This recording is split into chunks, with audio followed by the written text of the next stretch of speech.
And we are back here at the Thomas M. Garrity Athletic Complex for Game 2. I just got back from doing the softball senior day presentation on the other side of the complex. We'll give you the lineup here as NJCU takes on the Lions after TCNJ rallied for 4 runs in the top of the 9th to edge NJCU 7-6 in Game 1. Here is Game 2. Anthony Zuccaro, a 1-1 count.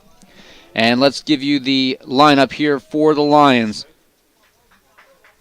Danny Borup, the batter, the right fielder leading off. Thomas Persichetti, the center fielder, bats second. Zachary Schindler, the shortstop, hitting third.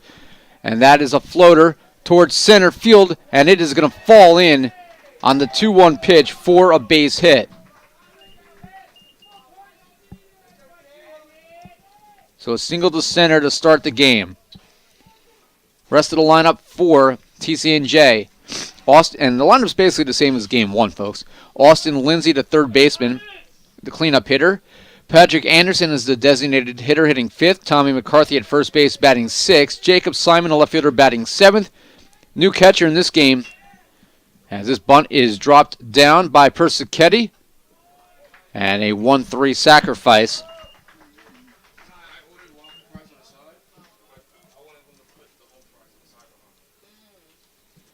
So 1-3 sack bunt. Borup the second with 1 out to bring up Schindler. The rest of the lineup, Steve Bucci, I believe is how you say his name. I don't see anything different in the lineup on the pronunciation guide, so we'll assume it's Steve Bucci. He's hitting 8th. Ground ball through the right side for a base hit. A big turn at third will allow the run to score as the ball is bobbled in right field.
One pitch to Lindsay is punched into right field. Schindler races around second. He goes to third. And TCNJ with a quick start here in the first inning. Went back and reviewed the play and right. And we're not going to give an error to Pena. We're just going to give a straight RBI to Schindler. We got to finish the lineup. The rate we're going, TCNJ may get to those spots before we announce them. But Steve Bucci is the one major changes in this game. He'll be the catcher batting 8th. Ryan Fisher bats 9th and plays second base. For the Gothic Knights, Anthony Zuccaro, he gets the start for the Gothic Knights, the junior left-hander out of Linden. He throws to Jan Castellano, otherwise same lineup for the Knights. Dan Berardi at first. Tom Polsini at second. Nick Legato at short. Matt Corsi at third. Left field is Bill Feehan. Center field, Jesse Kraft. And the right fielder is Juan Pena.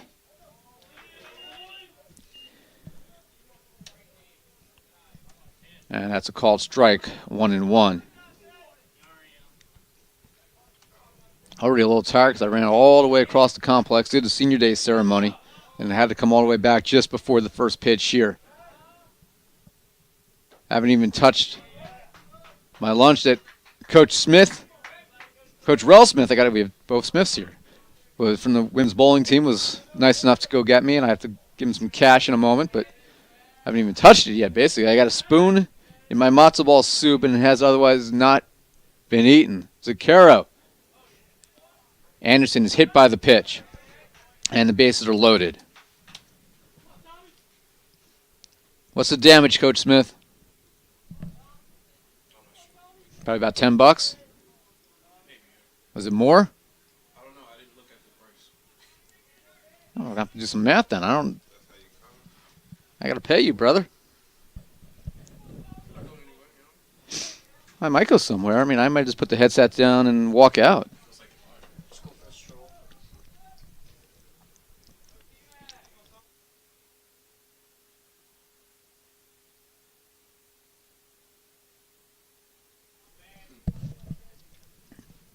Bases are loaded here for the Lions in the top of the first.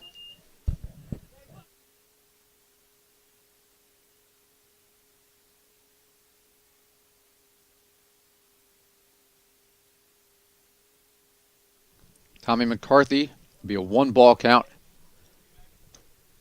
Wide of the plate.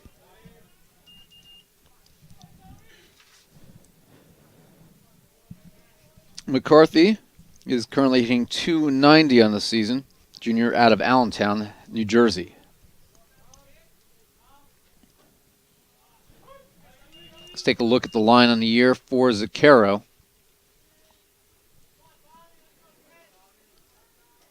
This is 8th appearance, 6th start, 2-3 with a 6.26 ERA, 27 innings, a 3.02 opposing batting average. That's fouled off.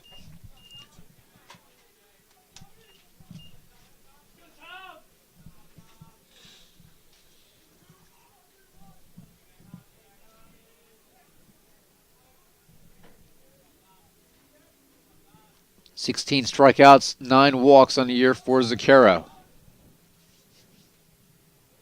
Ball 3. Most of the year, Zucchero was a non-conference starter for the Gothic Knights, taking on usually the Tuesday opponent. But with the season-ending injury to Jose Ortiz, Gothic Knights lost a conference starter, and Zucchero was promoted. 3-2, bases loaded, just 1 out.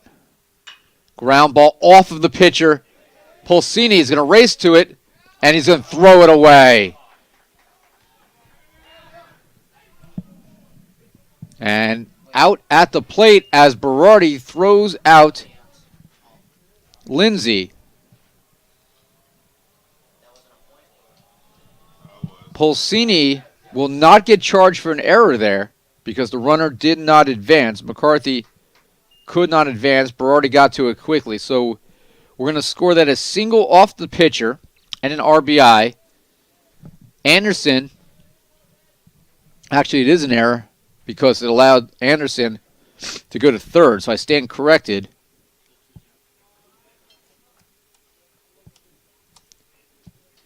And then Lindsay is thrown out at the plate 3-2 after Schindler scored. So 1 RBI. And now 2 away. So a lot to factor in there. Jacob Simon steps in. Simon hitting .262. Sophomore out of Hightstown, New Jersey, 5'11", 205.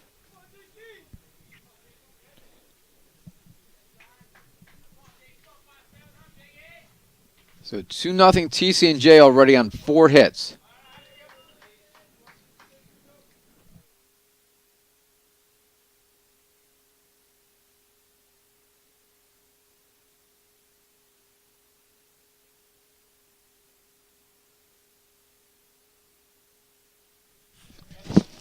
Swung on, and now it's 1-2.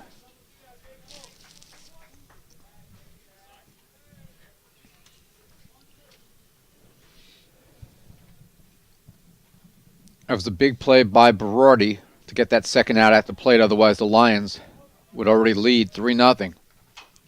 Slow roller. This could be tough. Zucchero can't handle it, and it is 3-0.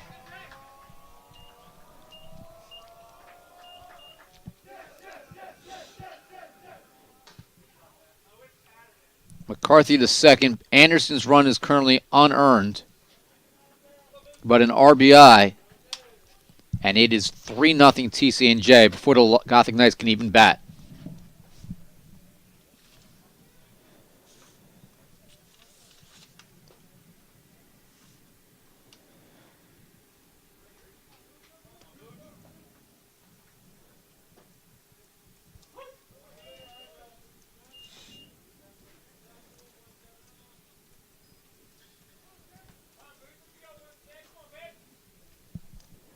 So the batter is the catcher, Bucci.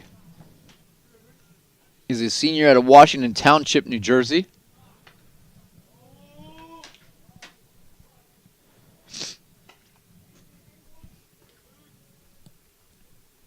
The 0-1. Low.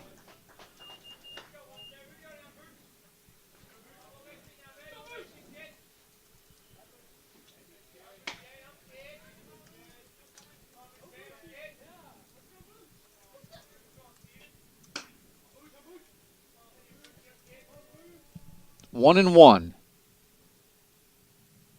Well off the plate.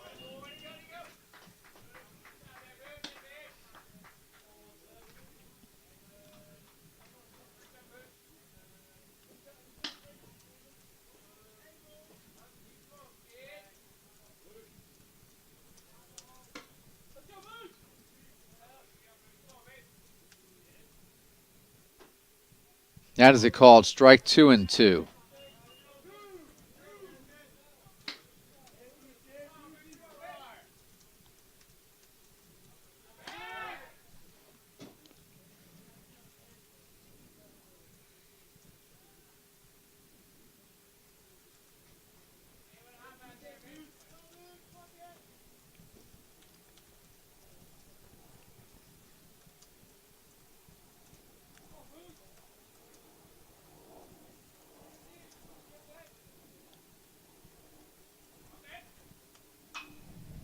Popped in the air, foul. Down the left field line. Corsi's going to give it a look, and it's just out of play.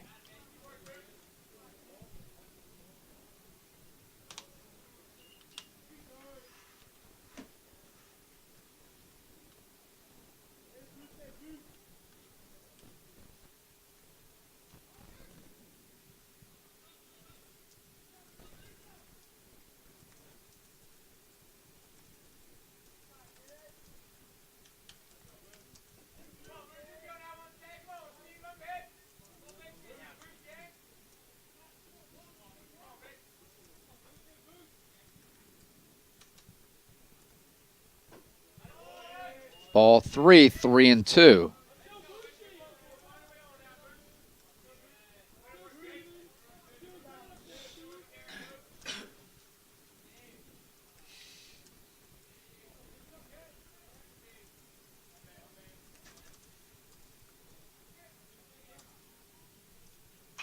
Popped in the air, foul. Castellano gives it a look. It's out of play.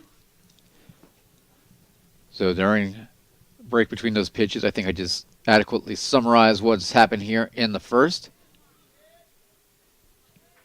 for both today's post-game story and for those who tune in late. Remains 3-2.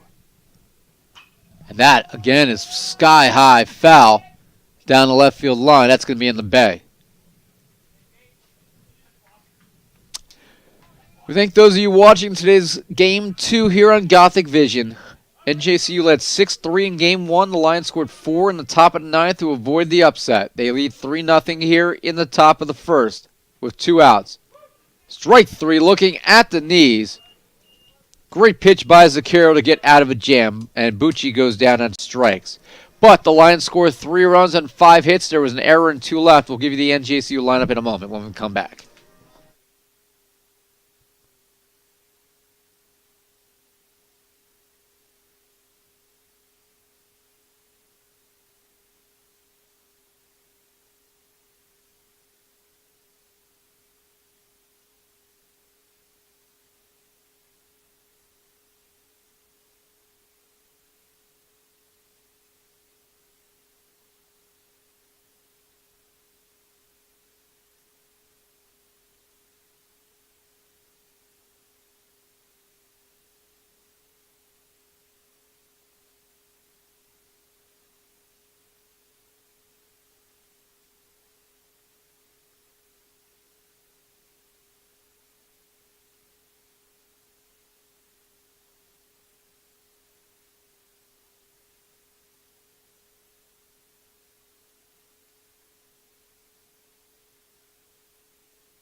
And we are back here for the bottom of the first inning. I'm going to tell you about the TCNJ pitcher in Game 1. It'll be Brandon Zachary, a senior out of Cherry Hill, New Jersey, and Cherry Hill West High School, the right-hander. Another good year for him. 4-0. This is his sixth start, one complete game. He's got a 1.91 ERA. The Gotham Knights faced Joe Cirillo in Game 1, who had his worst outing of the year, yet still managed to win to improve to 5-1. He came in with a sub 2.00 ERA at 1.77. Zachary does the same thing. 33 innings, he's been unhittable.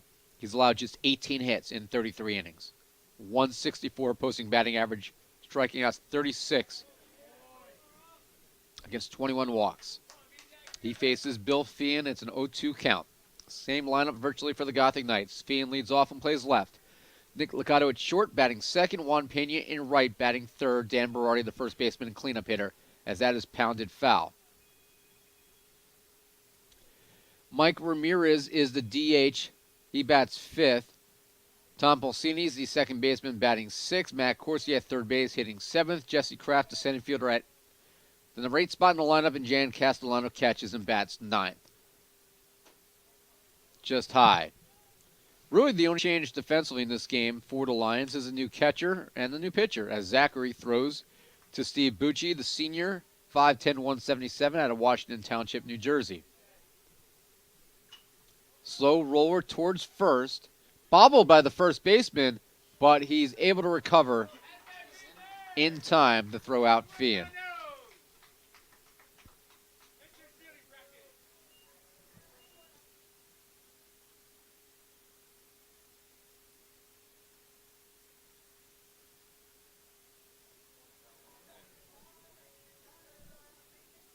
So a 3-1 ground out.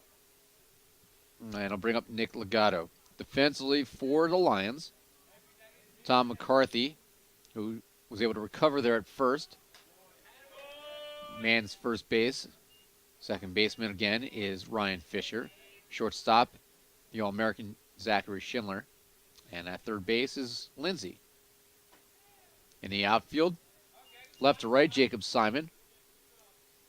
Persichetti. And the right fielder is Borup.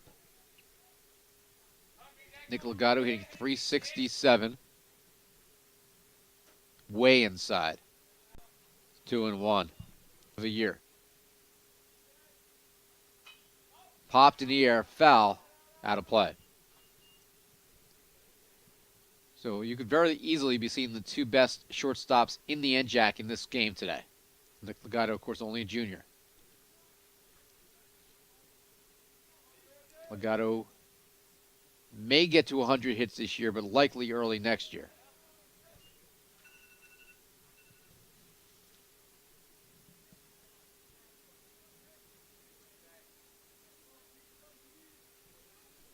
Three and two to Legato. Fouled off. McCarthy's going to give it a look, and he's not going to have a chance. It's in the TCNJ bullpen.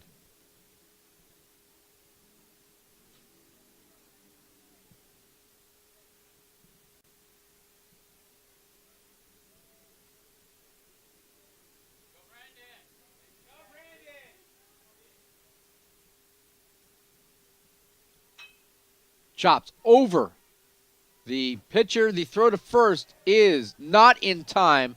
An infield single for speedy Nick Legato. He beat that out because of his speed. So a single up the middle. Just the 18th hit allowed this year for Zachary.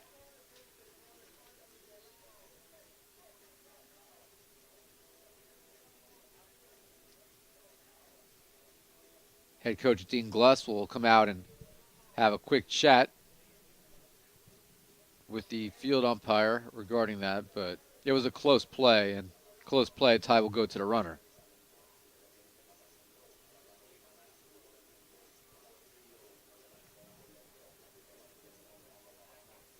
Bob Cardinal, who was behind the plate in Game 1, is the field umpire in Game 2. Joe Iglio is the home plate umpire.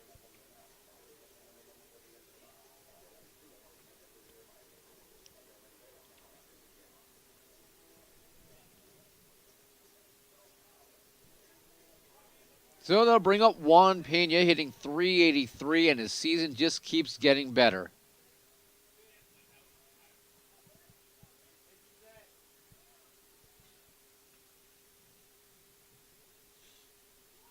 Gatto is a threat to steal, of course. Great bunt here by Pena. He throw in time. And Legato goes to second.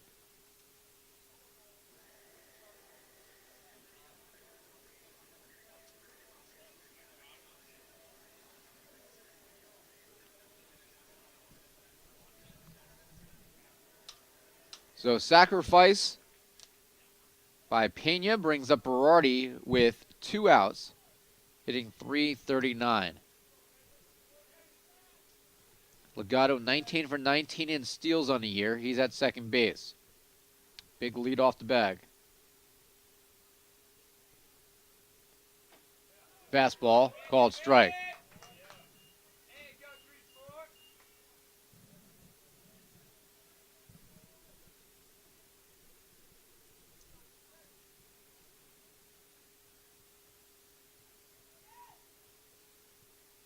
Throw back to second base, and they got him. They picked off Nick Legato.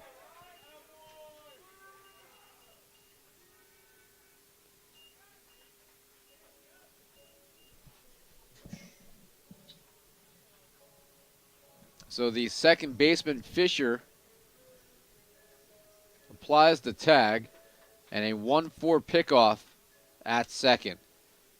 No runs, 1 hit, nobody left. 3-0 Lions as we head to the second.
Back here for the second inning, and Fisher, who just made the fine play at second base to pick off Nick Legato, teaming with the pitcher Zachary, leads off, and he takes ball 1.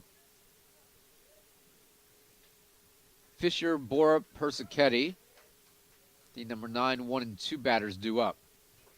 Foul tip. And it's 1 ball and 1 strike. No. You're good.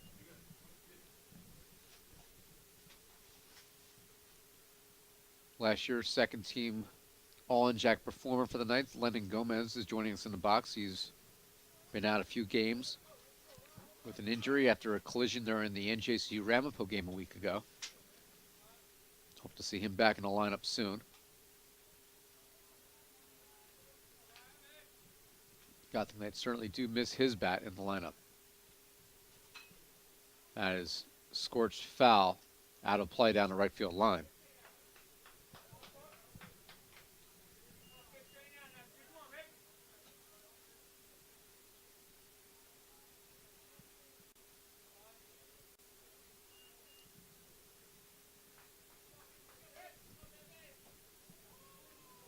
Inside.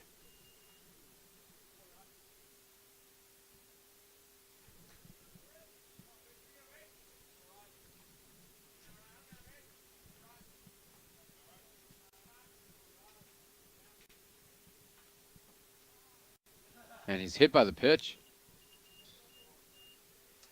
Right on the foot.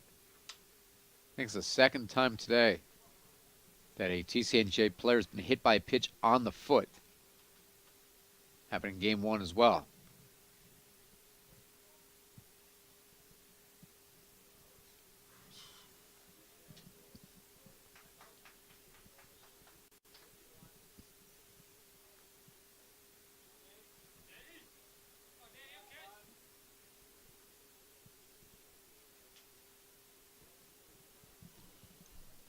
So that'll bring up Borup top of the order, and he lines this one to left center on the first pitch.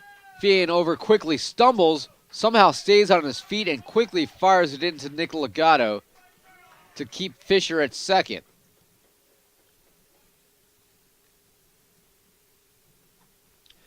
So Persichetti will come up with 2 men on.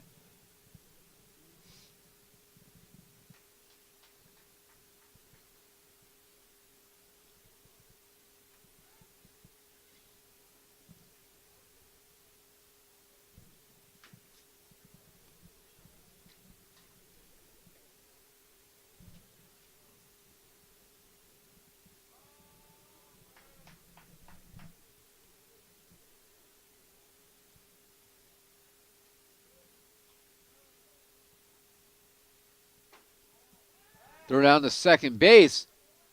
No.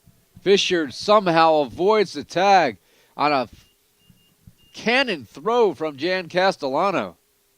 Fisher was way off the bag and somehow dove in underneath the swipe of Nick Legato. Jan Castellano, will he win a Gold Glove during his time as a Gothic Knight?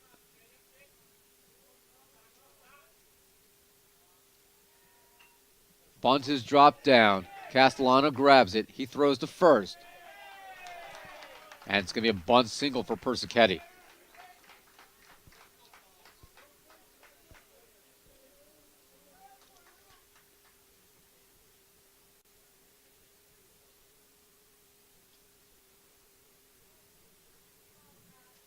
So it's going to be a bunt to the pitcher, to the catcher.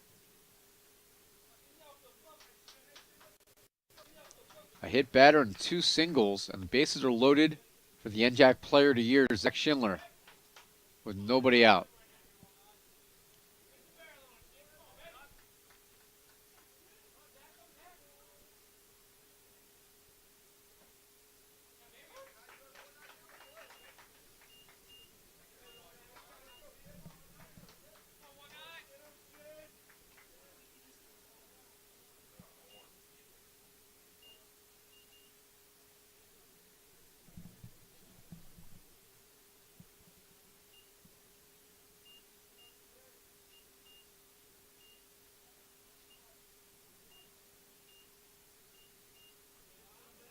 The 0-1 coming here to Schindler.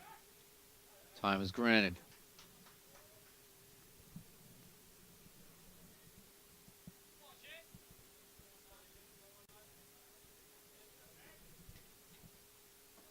Low.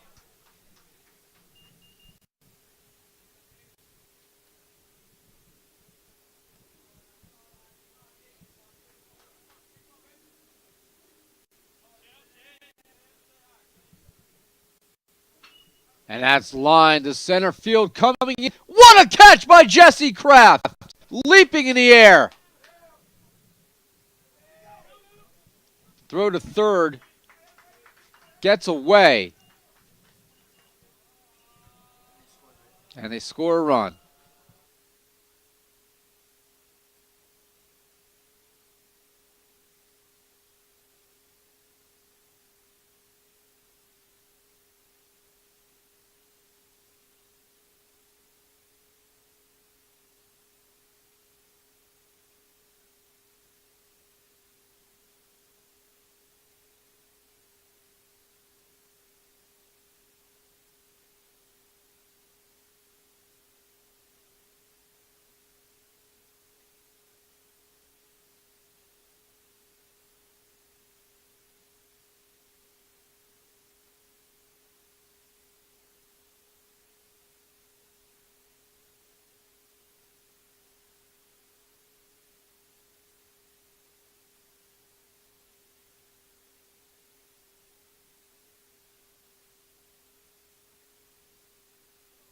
So we are back. That's a sacrifice fly for Schindler, and that makes it 4-0. Had to make sure the scoring was down correctly. I want to give Legato an error on the throw.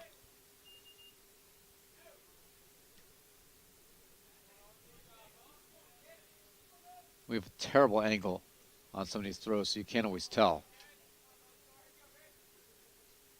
The fact that we're not elevated at all, but pretty sure it was Legato. And Lindsay with a 3-ball count. But what a catch by Crafts in center. I mean, who else in this team can make that catch? Fantastic.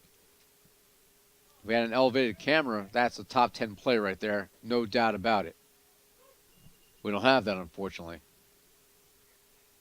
So, it's just a great catch that hopefully we'll all remember.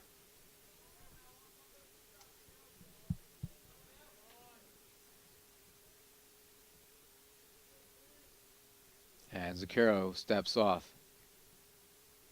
Soccer's had 6 top plays on SportsCenter in the last 8 years or so. A lot easier to do when you can actually capture the play. 3-2 as Lindsay swings through that one.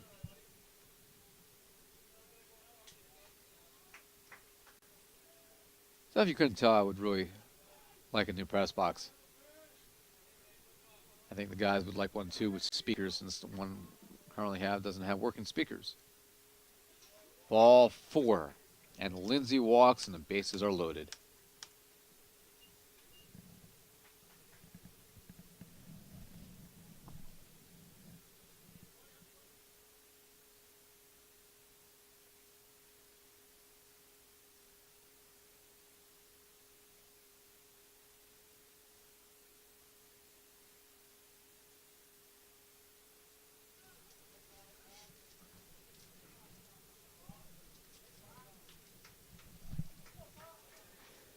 So 1 away. Anderson, who was hit by a pitch and later scored in the first innings, due up.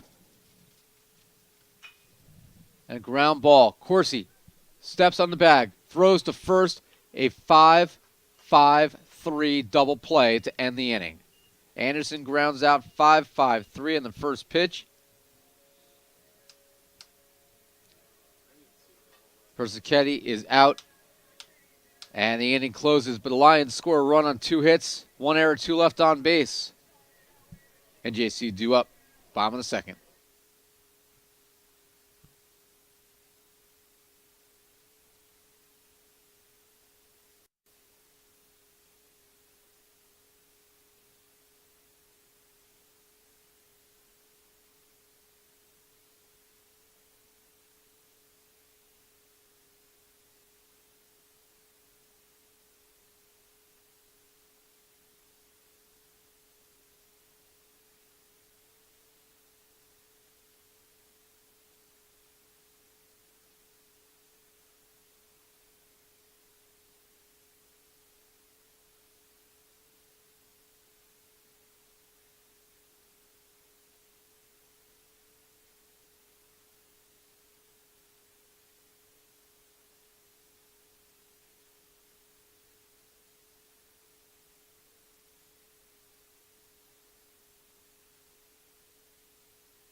So Dan Berardi, who was left at the plate when Legato was picked off to end the first, is due up, and fastball from Zachary is a called strike.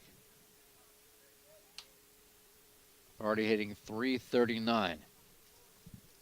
So far, the Gotham Knights have 1 run. They've committed 2 errors. Swung on and missed. A little off-speed pitch there.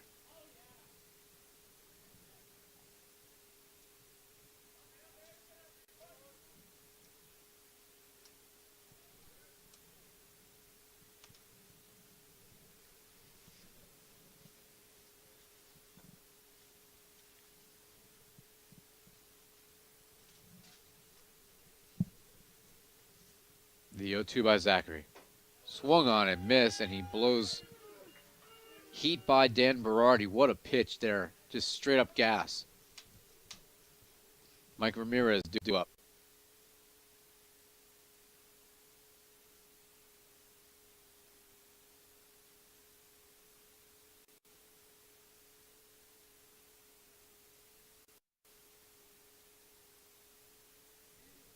Ramirez hitting 270.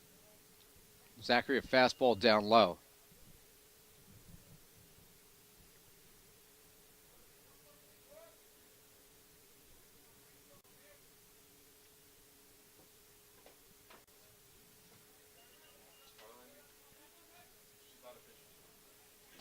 Two ball count here to Ramirez.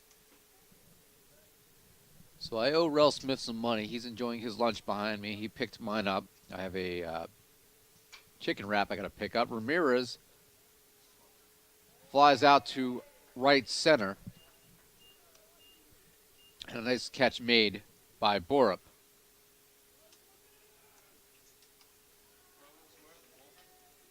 So 2 away, it'll bring up Pulsini. So it's $12 out of you? You have Venmo? You have PayPal? Do I have cash? Or see how much cash I got. Tom Pulsini will step up.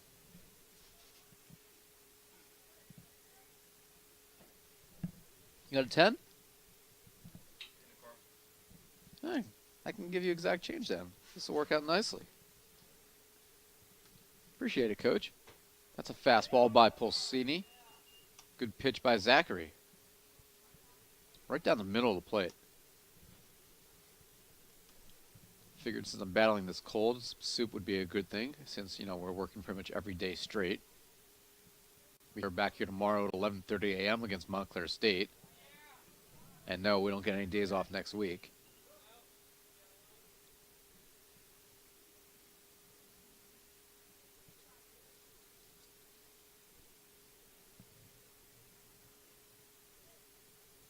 One ball, one strike.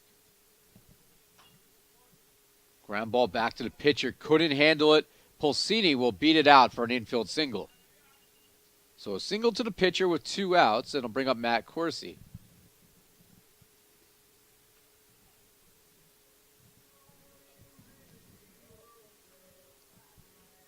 Do love my job.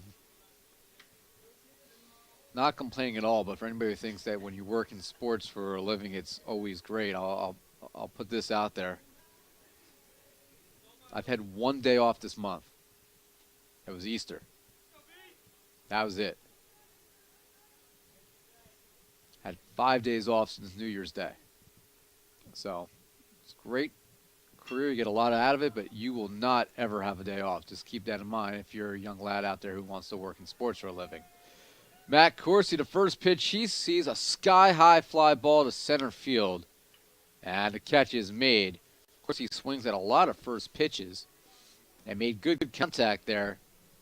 But the TCNJ center fielder lined it up perfectly and makes the catch as the Gothic Knights leave Pulsini on first base. They have 2 hits. They trail 4-0.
Tommy McCarthy will step in here for the Lions in the third inning. He was hitting .297. He had a RBI single off of the pitcher in the first inning.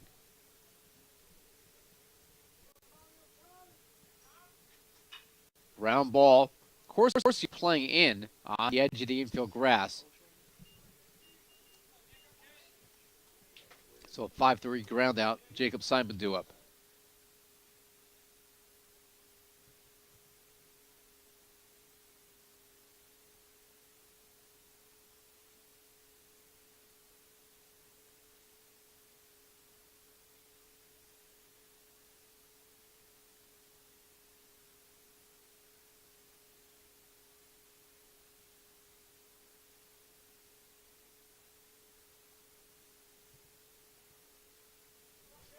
So Simon.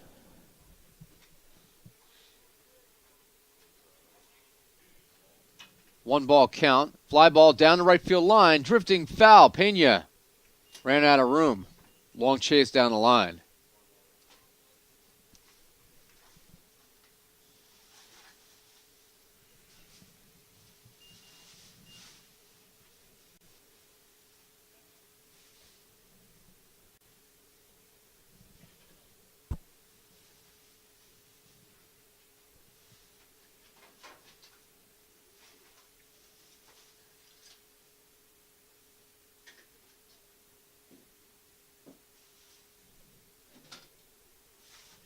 One.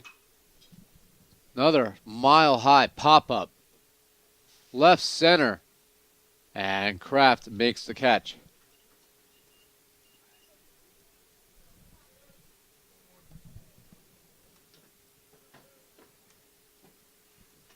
So 2 away. It'll bring up the catcher Bucci, hitting .353 after striking out looking to end the first inning. The hitter in the lineup.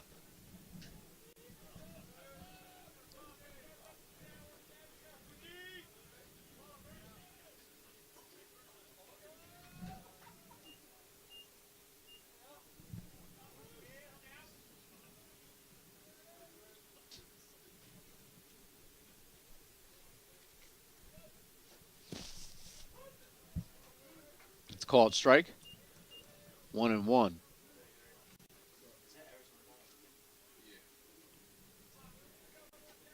Zucchero trailing 4-0. He deals low.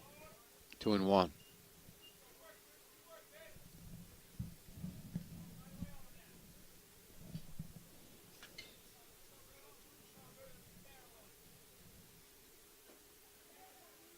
Called strike. And it's 2-2.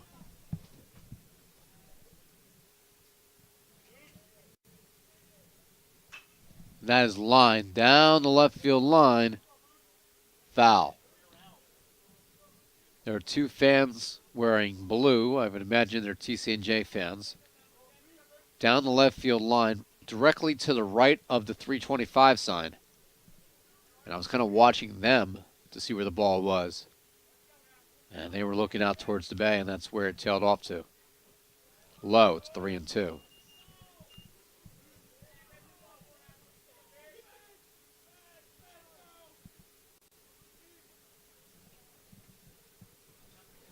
Three and two. Ground ball foul again.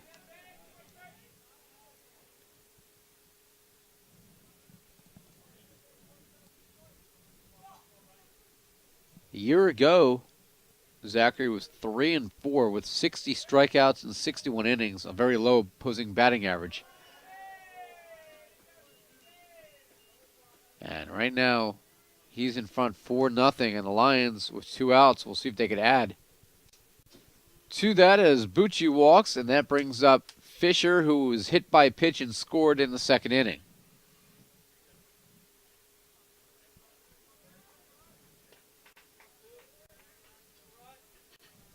Game 2 in softball, NJCU leads 2-1 over Rutgers Newark. They are in the second inning. We celebrated Senior Day for Julie Squio and Melissa Mendoza in that lapse in between games, probably about a 20-25 minute break.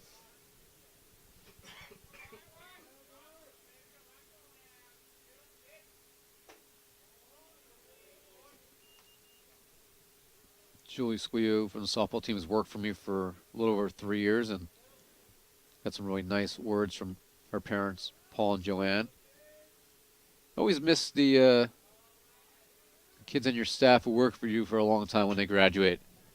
Ground ball, third, Corsi mishandles it. And an error will keep the inning alive.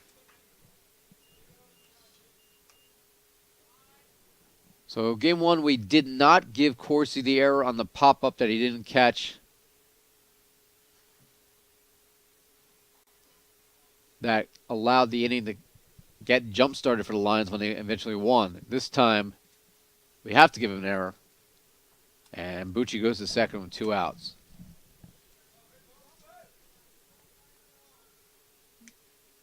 Yeah, so we do miss our staff when they graduate. That includes you, Ruben Acosta, who's doing the camera today for today's game.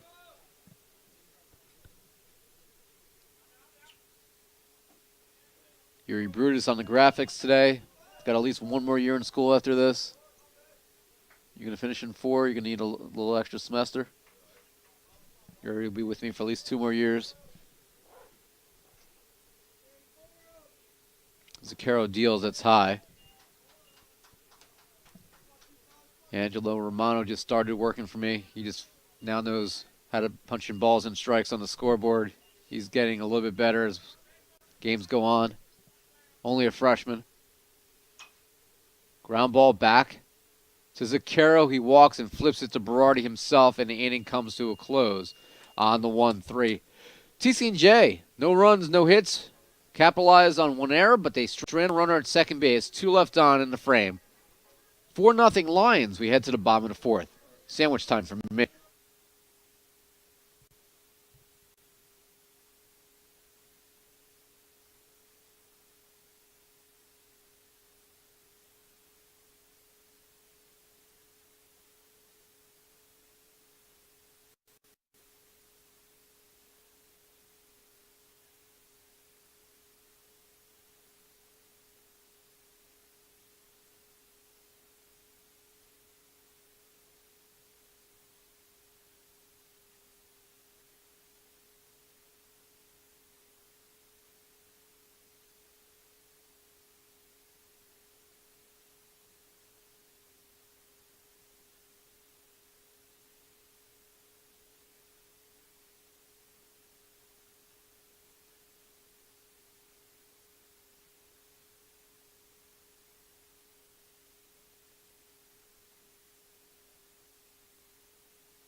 First pitch to Jesse Kraft.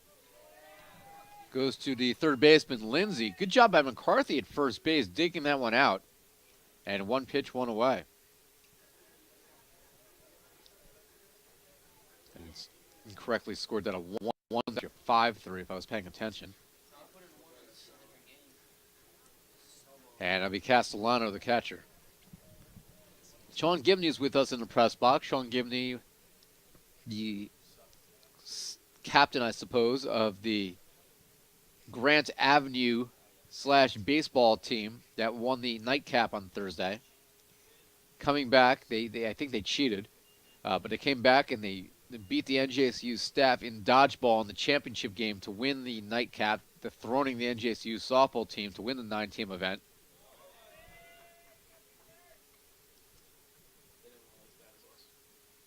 I feel as if there were players who were eliminated in dodgeball that never left the court. Nobody I can particularly think of. Tom Pulsini.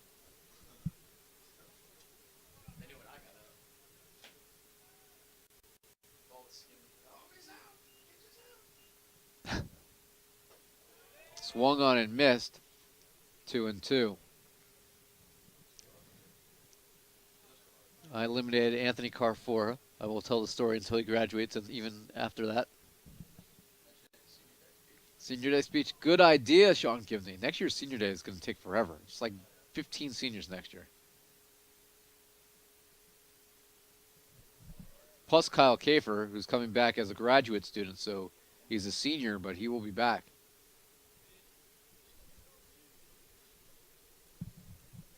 Hi and hello. 3-2.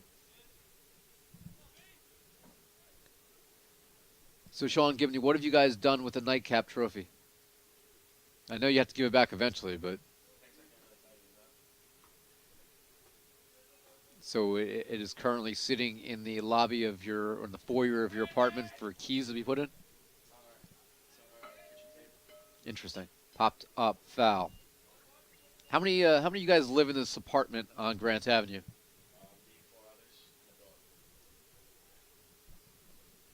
Who are the 4 others that live with you? Tom Pulsini? Sounds like an interesting bunch. Swung on a miss. And Zachary, who throws in a low 90s, just blew by Castellano. What a pitch.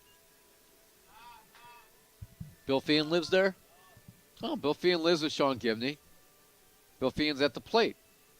Bill Feehan nearly hit a home run in Game 1. Didn't miss the fence by much. Must have rubbed that trophy on the kitchen table this morning for good luck. Trophy he stole from the NJCU staff. Feehan line one to right center. And on the run, retreating and making the catch is the right fielder, Danny Borup. And the inning comes to a close. Feehan lines out on the first pitch. He hit it well. But Borup was there. 3 up, 3 down as we head officially to the 4th.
Back here for the top of the 4th inning. Lions trying to add to a 4-0 lead. They'll send up Persichetti, their center fielder. And he'll be followed by Schindler and Lindsay. It'll be the 2, 3, and 4 hitters due up here for the Lions. Persichetti hitting .371. Had a single in the 2nd inning. Ground ball. Corsi in the hole. Makes the play, throwing out Persichetti.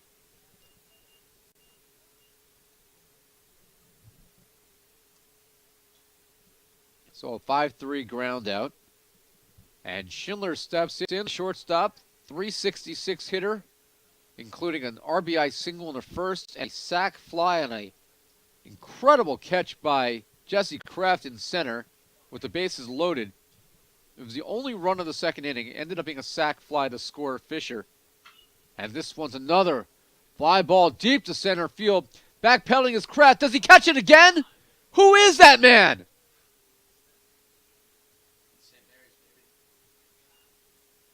That is unbelievable.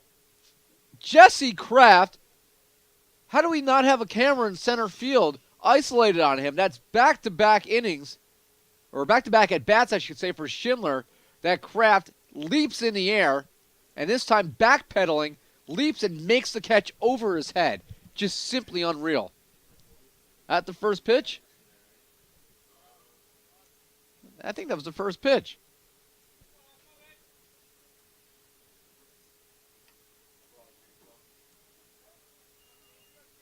Is that your recruit there, Sean Gimney?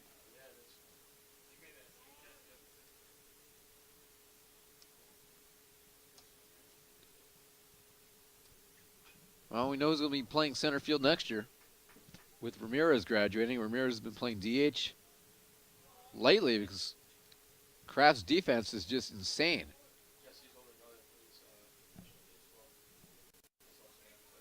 Where's his brother play? So Kraft's older brother, apparently. Sean Gibney's giving me all the great information that I don't know. 2 balls and 1 strike.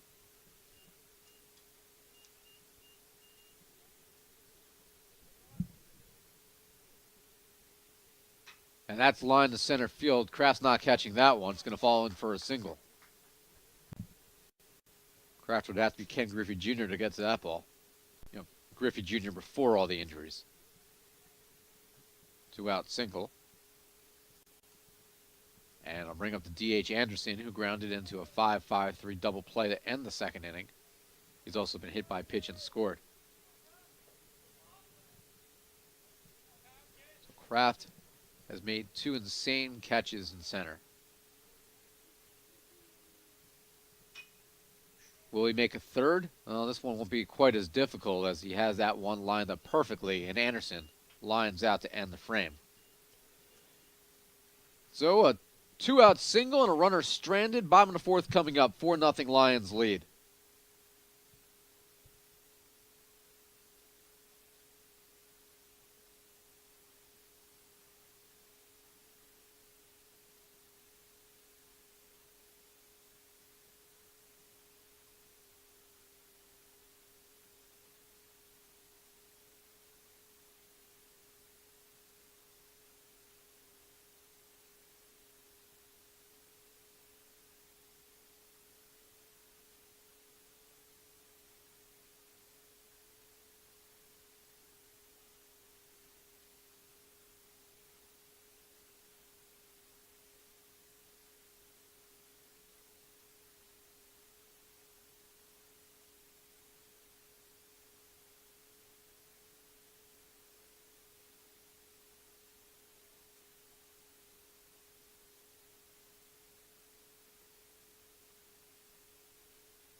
Nick Legato will lead off for the Knights here in the 4th inning against Zachary, who throws hard, and he's been throwing strikes. That is ball 1. 1 ball, no strikes. He's thrown 33 pitches, 23 strikes. 1 ball and 1 strike.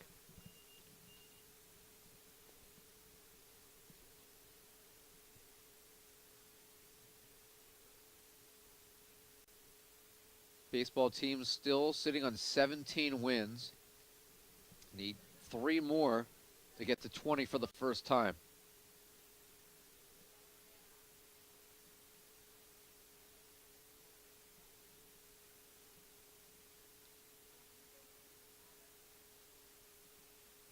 Low.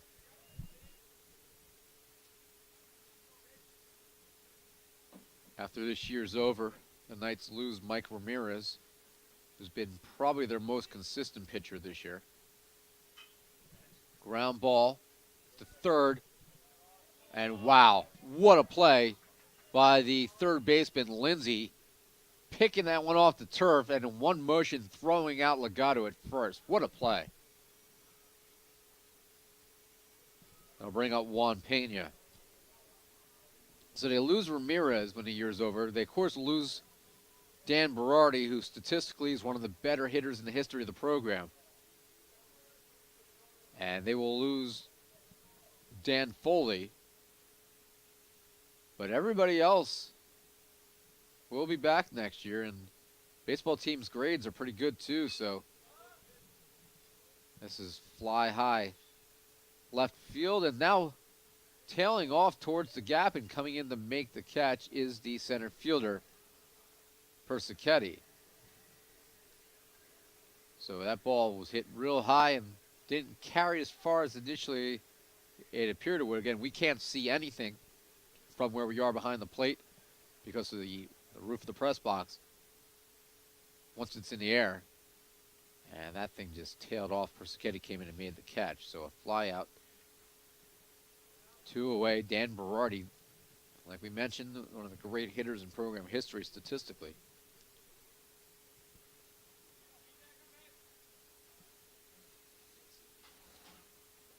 Inside of Berardi on a curveball.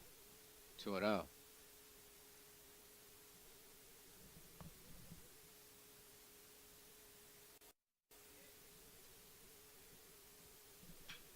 And Berardi chopper up the middle. Could not be scooped. The throw is not in time. And I guess we give Berardi a hit on that because of the difficulty to play up the middle.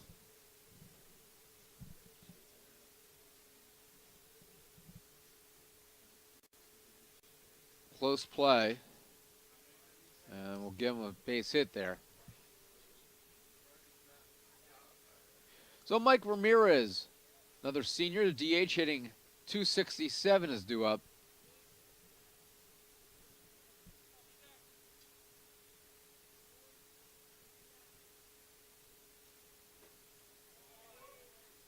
See, when you are deciding between a hit and an error, the book officially says that it has to be a routine play for it to be an error. For somebody like Zachary, as that throw back to first, Berardi's in safely, that might be a little more routine just because he's that good at shortstop. He's that fine of a defensive player. So what is routine for him could often be an impossible play for another shortstop in the same conference. But I'm going to give him the benefit of the doubt there, and I'll give Berardi the benefit of the doubt and just make it a single up the middle instead of an error because it was not routine for your average shortstop. I'll put it that way. And Berardi is going to be safe because he was hit by the throw and hit right in the chest on the throw from Zachary. That's going to hurt.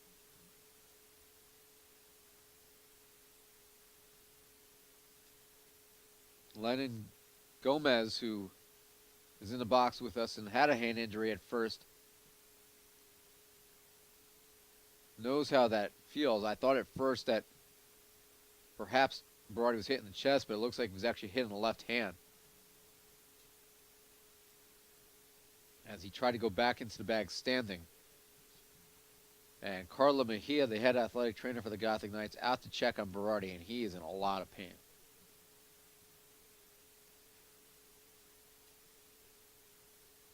Ruben Acosta, are you zoomed in on this?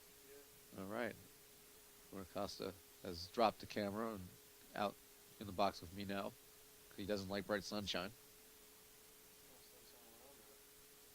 Jerry Smith out to check on his senior first baseman. Berardi's going to stay in the game. It would have to be really serious for him to come out.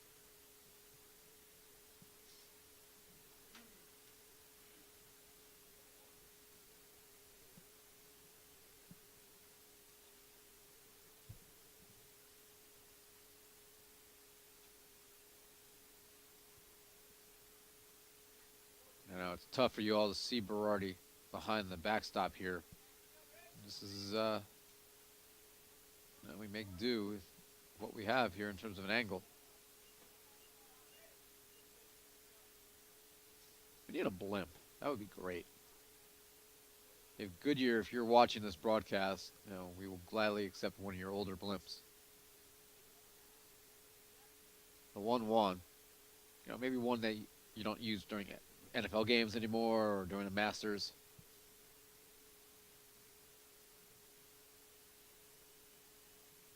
Use a gently used blimp. Inside to Ramirez. Bucci, the catcher, comes to collect the ball that trickled up the first base side. 2-1 to Ramirez with 2 outs.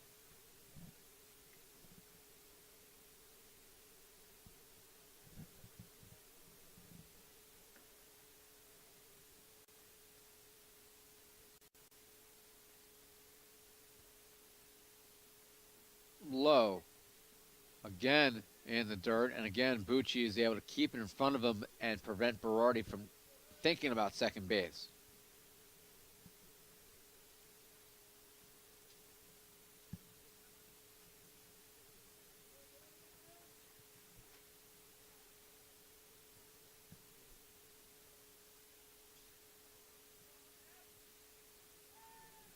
Again checking on Berardi. Softball update, they are in game 2. They are now in the top of the 4th inning. And NJCU leading Rutgers Newark 2-1. Newark has a 7-5 edge in hits. Ground ball towards second base. Fisher throws out Ramirez, and the inning comes to a close on the 4-3 ground out. Berardi singles and is left on base. 5th inning coming up. It's 4-0 TCNJ.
Top of the 5th inning, it'll be the first baseman, junior Tommy McCarthy, due up.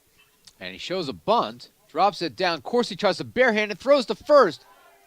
And McCarthy beats it out. Great play by Corsi, and it was really the only option that he had. As McCarthy disguised it well, put down the bunt. Corsi was on the edge of the infield grass. Only opportunity was to barehand it, and he heaved it to first off balance and just could not throw out McCarthy. So 1 aboard to start the 5th.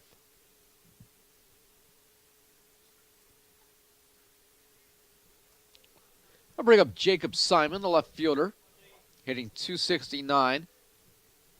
1 for 2 in this game with a single and an RBI. He shows a bunt. Takes a weird skip. Zucchero throws.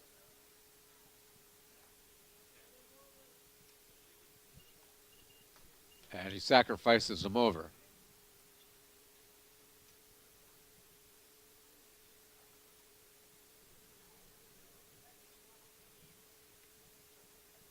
The one out will bring up the catcher, Bucci, who has struck out and walked.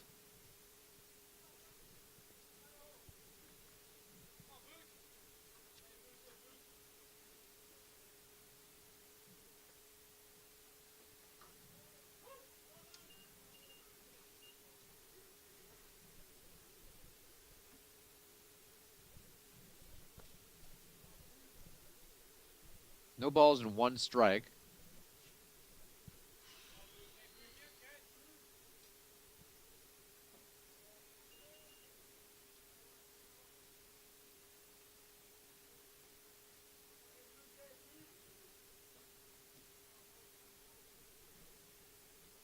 Give you some finals from around the NJAC.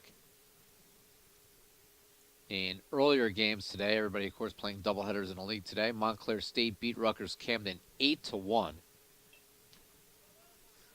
NJCU and Montclair State are battling for one of the last conference spots. NJCU will play Rutgers Camden on the road next Saturday to close out the conference regular season. 2 balls, 1 strike. Here to the catcher.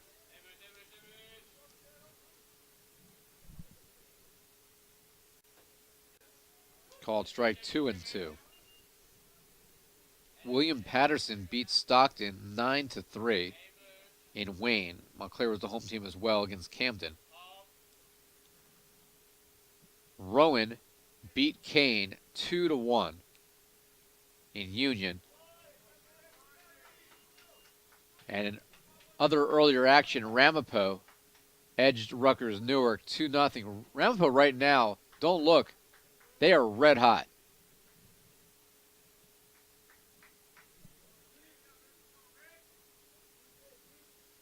Swung on and missed, strike 3. So Bucci goes down on a high fastball from Zucchero. 2 away for the second baseman, Ryan Fisher.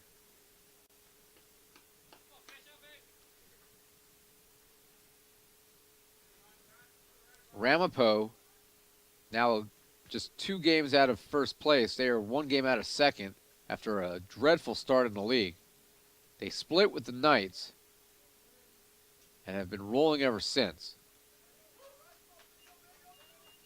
NJC won game 1 of that series. Ramapo won game 2 last week, each team winning on the other's field.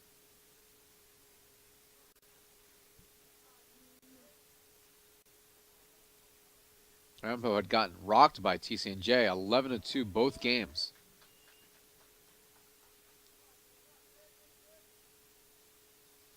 Ramapo's now won 6 in a row, starting with the 13th for NJCU last Friday, the 13th.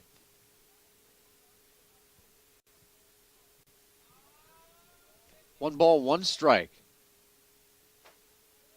Blew that one by him. 1-2.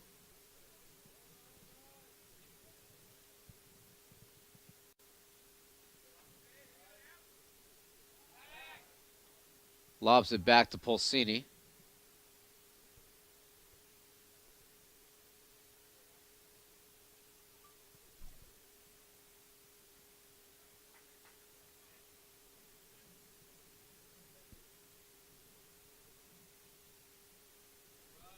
So 2 outs here, top of the 5th.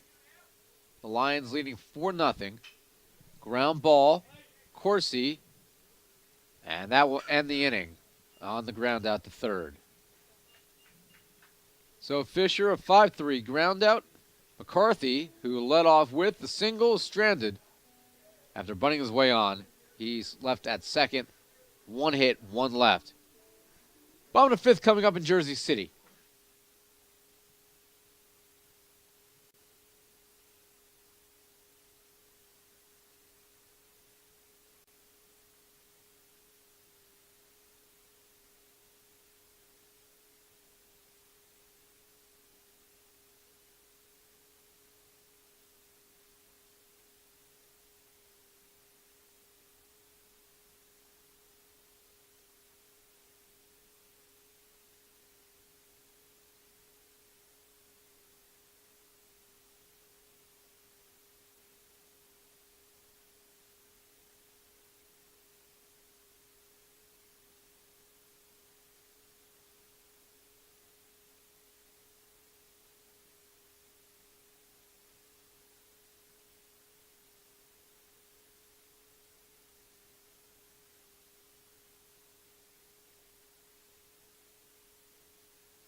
Bottom of the fifth here in Jersey City. Ira Thor with you on Gothic Vision. Tom Pulsini will lead off for the Knights. Will be Pulsini, Corsi, and Kraft. We're just going to call him Aircraft from now on. Get it? Aircraft? You like that? Yeah. Sean Gibney actually thinks that's cool. Yeah. And we're calling Aircraft from now on. And we're saying that because Jesse Kraft has made just 2 ridiculous airborne catches today. So his new nickname permanently will now be Aircraft. I declare that forever to the baseball gods. And we do have a scoreboard if Yuri Brutus comes back to operate it. Oh, he's back. Look at him. And that is line foul.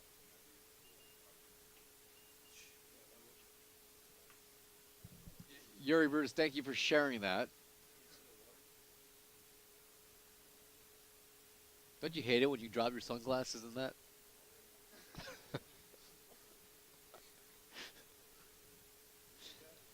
Hashtag porta potty humor. No, of course not. I'd be in tears. That's lined again. Foul by Pulsini out towards the practice soccer field.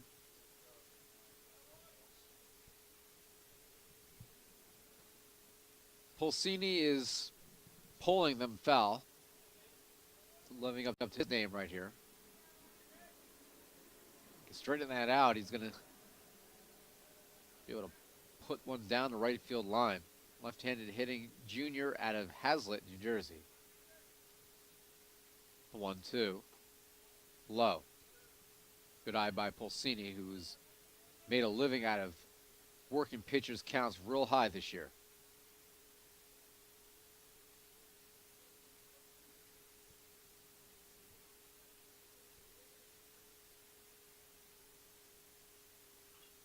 Chopped foul again.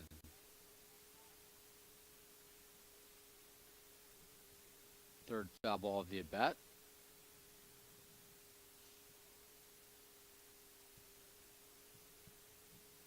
We'll get you an update on softball, and they are now in the top of the 5th inning. Rutgers Newark scored 3 in the 4th. They lead the Gothic Knights softball team 4-2. Last home games of the season for softball. That's down the right field line. This one will go foul. And that one hit the soccer bleachers. You can hear the ricochet off the bleachers.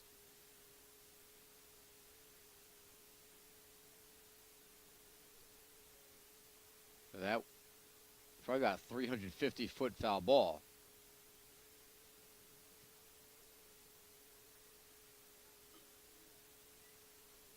The 2-2. Swung on and missed. He got him with the slider. The ball got away from the catcher. And Bucci throws down the first to complete it. Great pitch by Zachary. Absolutely dirty inside pitch. So one away, it'll bring up Matt Corsi. Corsi, who's been playing the hot corner. Kraft had started the year at third base. Lennon Gomez had played there some. Dan Berardi had played there some. But right now, Corsi has been there for the last week or so on a regular basis. Corsi is the junior out of Toms River East High School. Fastball is called strike.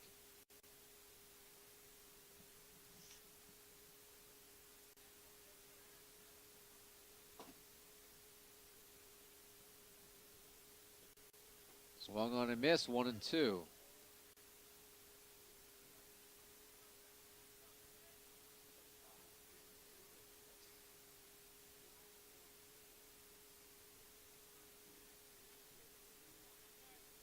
One ball, 2 strikes off the plate.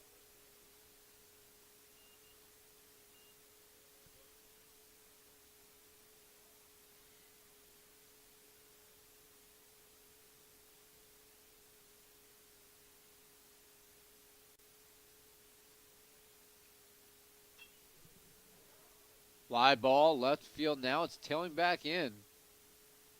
And the catch is made for out number 2.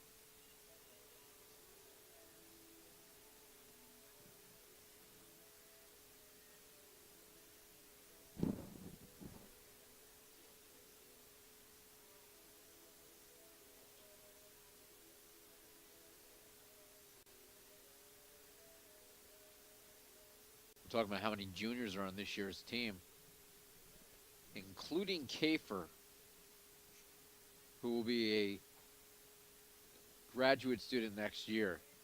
Gothic Knights on senior day next year will honor 13 players if everybody comes back. It will be by far the biggest senior day of all time. Not even close. I think the previous high was like 8 or 9.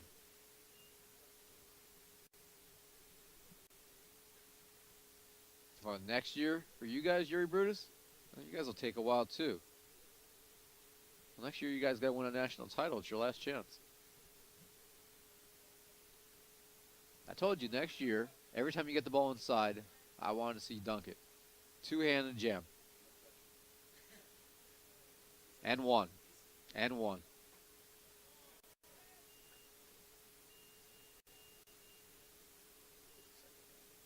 Well, I mean, we look at it this way. I can barely get out of a chair. That's fouled off towards us.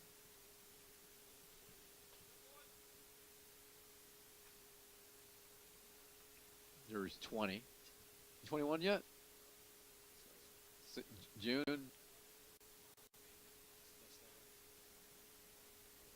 I don't know what you're talking about. I don't remember that far. It was too long ago. Swung on and missed. And aircraft down on strikes. So the Gothic Knights in order here in the 5th. They've had 3 hits through 5, and the Lions lead 4-0.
Top of the 6th inning, it'll be the right fielder, Danny Borup. Top of the order for TCNJ. They have 4 runs and 9 hits. Have played error-free baseball here in Game 2.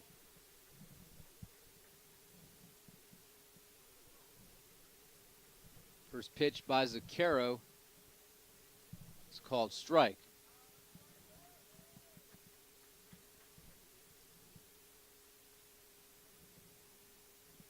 One ball and 1 strike.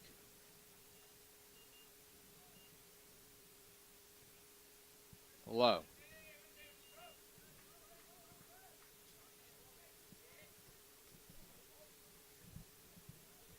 2 balls and 1 strike here to Borup.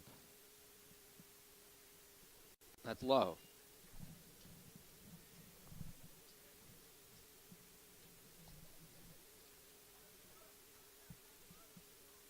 Three and 1.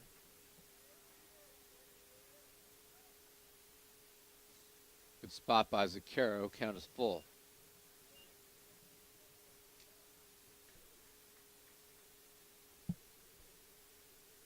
This is the 15th inning of baseball today for us. Ground ball to Nick Legato. Charges that one, throws. Not in time. as Bora beats it out.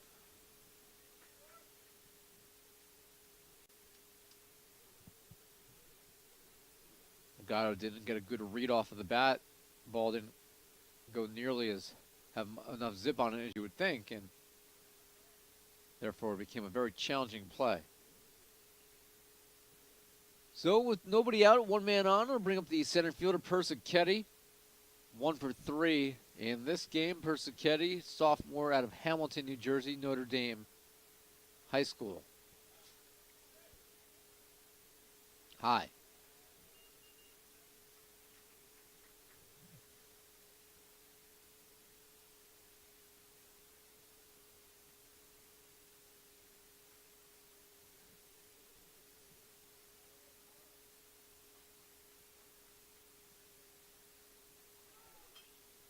And that's chopped foul.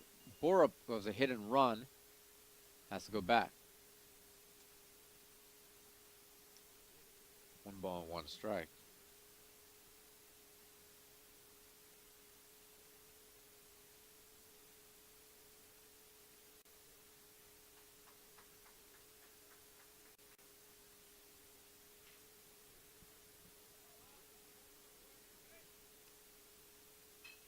Popped down the right field line. Pena's going to have to go a long way and dives and can't make the catch in foul territory. Pena was playing closer to center field as NJCU had a bit of a shift going on. And just a long foul ball.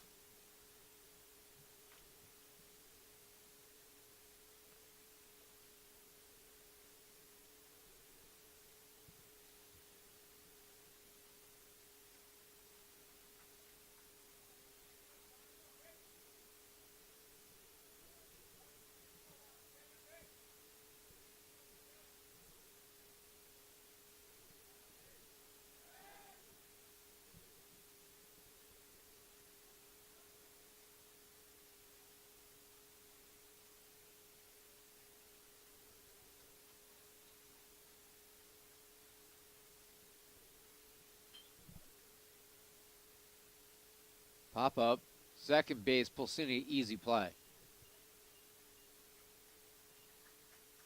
So 1 away, it'll bring up Schindler, the All-American shortstop.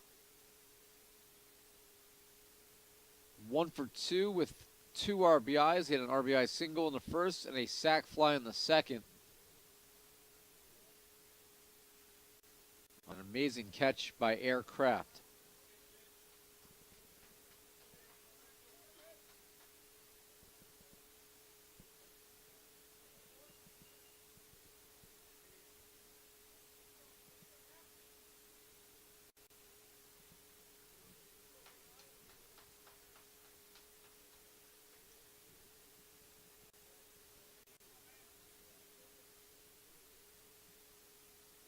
Check swing.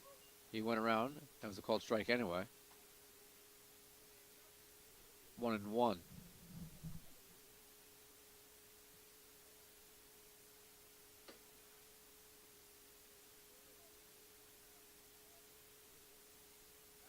Throw back to first.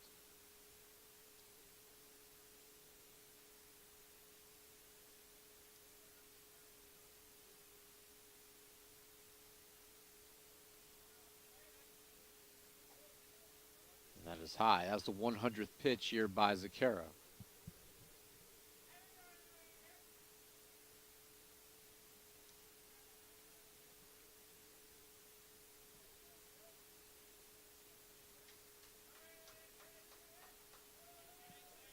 Two balls and 1 strike. And line over the head of Pulsini in the right center field. Bore up around second on his way to third. He's going for home. And he's going to score. He never stopped.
Well, it turns out Pena bobbled the ball in right center, so we're going to call an error and a single. Ground ball through the left side. Legato is able to reach it to prevent it from going into the outfield. Had it gone into the outfield, Schindler may have scored.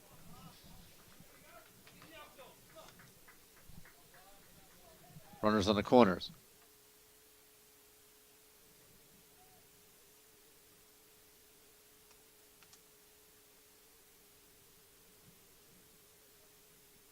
So runners on the corners, 1 out.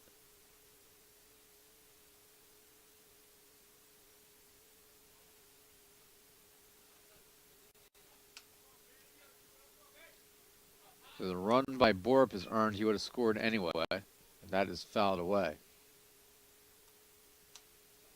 Got to field it cleanly in the outfield. Otherwise, base runners will capitalize.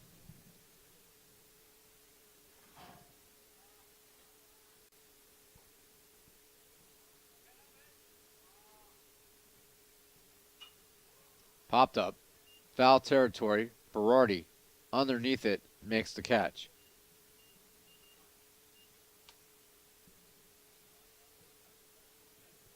So 2 away to bring up McCarthy again, hitting 301 now. He's 2 for 3 in this game with an RBI single in the first.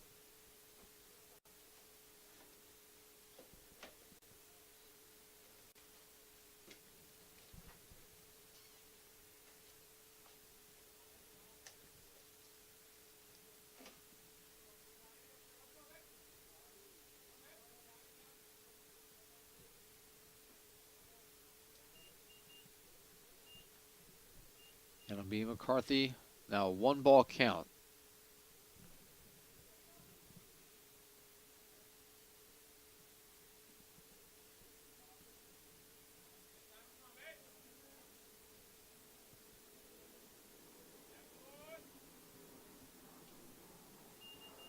Two and 0 to McCarthy as a plane flies overhead.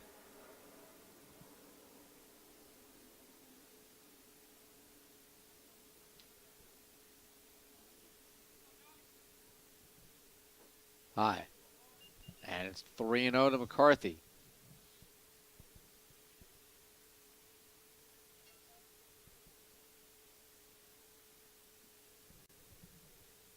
So runner on first, 2 outs. Runners on the corners, I say, and 2 outs. And McCarthy is able to draw the 4-pitch walk to load the bases and bring up Jacob Simon.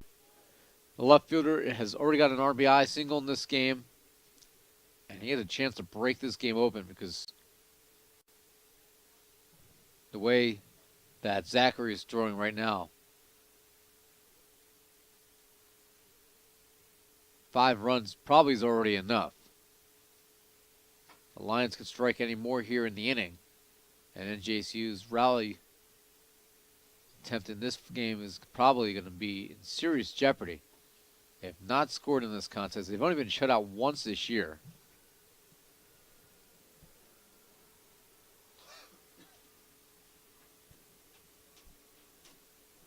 That was last weekend at Stockton. And a 161 pitch performance by Stockton's Ray Hughes.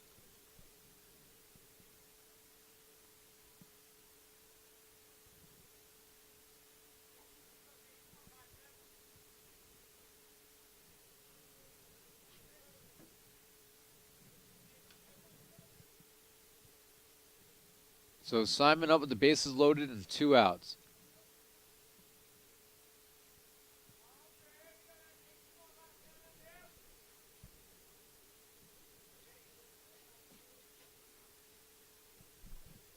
And the pitch is low. They're on the top of the 6th inning in softball. Rutgers Newark now leading 4-2. 2 outs, runners on the corners for Rutgers Newark. Back to baseball action. Simon chases that one.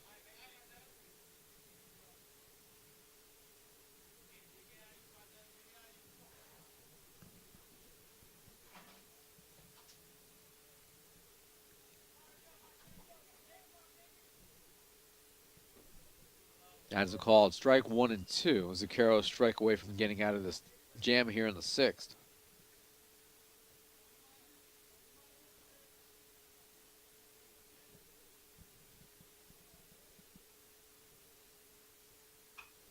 Popped in the air, carrying towards the right center field gap, and Kraft is there to make the catch. As that ball changed direction in flight in right center, and Simon flies out. But the Lions leave the bases loaded. They've stranded 11 in this game, but they lead 5-0. They score 1 on 3 hits. And an ending with 1 Gothic Knight error. NJCU with 4 errors in the game. They trail 5-0.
Castellano will lead off for the Gothic Knights here in the 6th inning. Castellano, Fian, and Legato are due up.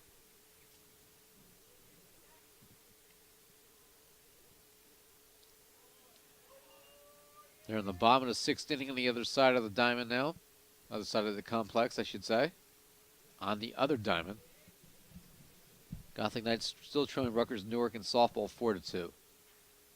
Castellano will face a 2-strike count here. We'll be back on the air tomorrow morning at 11:25 a.m.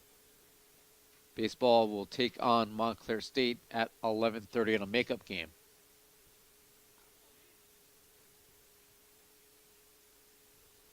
That's fouled back towards us. I'm impressed. Angelo Romano, our scoreboard operator, did not flinch as that one came right at him. He's a soccer player. He's tough.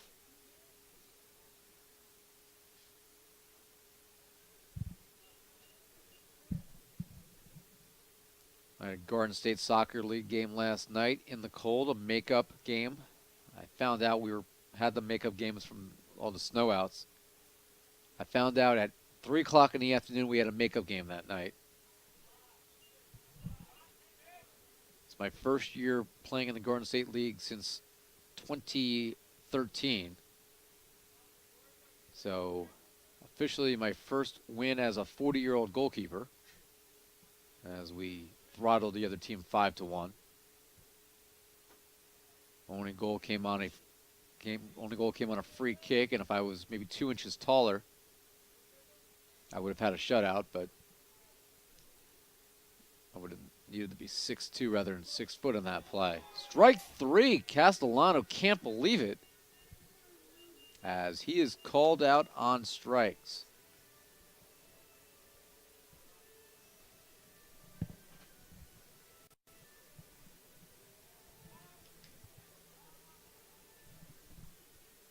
Bill Fian will step in with 1 out.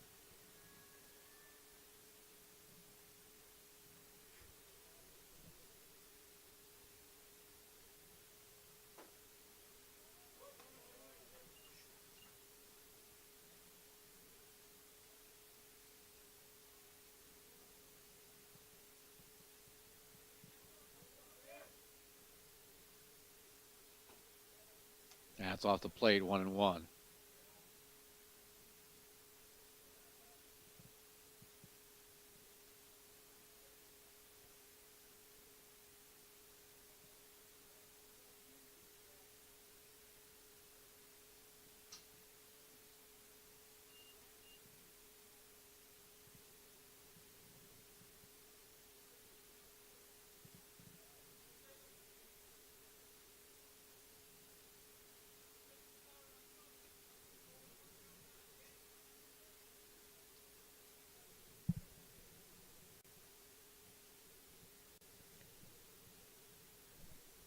So 1 ball and 1 strike here to Fian. That is low.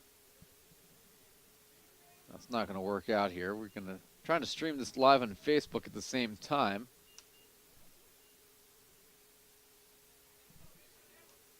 And it's 3-1 here to Bill Fian. And that is ball 4. So Bill Fian walks a lot, and he does here. Let me flip this around. There we go. And Fian walks with 1 out. So that'll bring up Nick Legato hitting .369. Legato had a single in the first inning. The Gothic Knights with just 3 hits. They trail TCNJ by a score of 5-0 after losing game 1. 7-6 TCNJ with 4 runs in the top of the 9th. The bottom of the 6th. 5-0. John Edwards. I'm not kidding when I talked about that. There was a fire here in the press box the other day. That right there is the amp that is no longer functioning. And we have no PA system today because the amp caught on fire on Thursday. That's fouled away. If you can't tell, I have a cold. I've been battling it for a few days here. This is what happens when you literally have had 2 days off in a month and no sleep. Not complaining, just a fact. But Thursday I couldn't breathe very well and I still smelled something. And it took us a little while to figure out what it was. I was still in the press box after the game against Montclair State was rained out. As that is a little high. 3-2 here to Legato. Until I realized what it was. It was the actual aux and the amplifier smoking. It was black smoke, and Legato strikes out swinging. Zachary with a fastball on the outside part of the plate, and the Gothic down here in the 6th. A strikeout to start it, a strikeout to end it, and we will head to the 7th inning. TCNJ leading 5-0, game 2. Yes, Anne-Marie, you missed all the excitement.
And we're back here in Jersey City in the top of the 7th inning, live at the Thomas M. Garrity Athletic Complex. NJCU makes a pitching change for Anthony Zaccaro, and the new pitcher will be rookie right-hander Brandon Kuhl, 6', 180-pounder out of Bayonne, New Jersey. Take a look at his numbers on the year. Actually, before we do that, let's take a look at the final line for Zaccaro, who is in danger of falling to 2-4 on the year. 6 innings, he allowed 5 runs, 4 earned, struck out 2, walked 3, threw 114 pitches, and gave up 12 hits. On the season, Brandon Kuhl, who's been used in relief, got a 10.13 ERA. He has made 1 opening to a game, not a start, an opening. He didn't go that long, as it was one of those days where NJCU had all hands on deck. This is his 6th overall appearance on the year. He did contribute to a shutout, however. 8 innings pitched. He has struck out 10. He has walked 6. And it will be the catcher, Steve Bucci, leading off for the Lions. TCNJ 5 runs on 12 hits. Bucci hitting .343, does not have a hit today. He struck out twice and walked. Fastball by Cool is a called strike, 1-1. We are in game 2, which means we are in the 16th inning of baseball today here in Jersey City. I have been working on this cup of coffee since about 10:30 this morning. Fantastic. It's not warm. Dunkin' Donuts hasn't perfected the art of keeping coffee warm for 7 hours. And a 3-ball count here to Bucci. It'll be Bucci, Fisher, and Borup, the 8, 9, and 1 hitters due up for the College of New Jersey. Fastball by Cool. So, if I'm going to be a guessing man here, Sean Gibney. Sean Gibney, are you napping over there, buddy? Sean Gibney is napping. You want us to grab you a pillow? No? I think you need this cup of coffee. Didn't you just pitch today? You got a no decision. You should be all right. No? Hey, trainer. Somebody got a trainer here for Sean Gibney. He's not looking good. He's all flush. Ryan Fisher, the second baseman, shows bunt. Big lead by Bucci at first base. Castellano, if he had been able to grab that in the dirt cleanly, may have had a chance to chuck it down the first. Gothic Knights in danger if they drop this game to falling to 17 and 14 on the year. TCNJ already 21 and 6. They are in first place in the conference. Fly ball deep to center field. Kraft on his horse. This time, even he can't catch it. Bucci around second, on his way to third.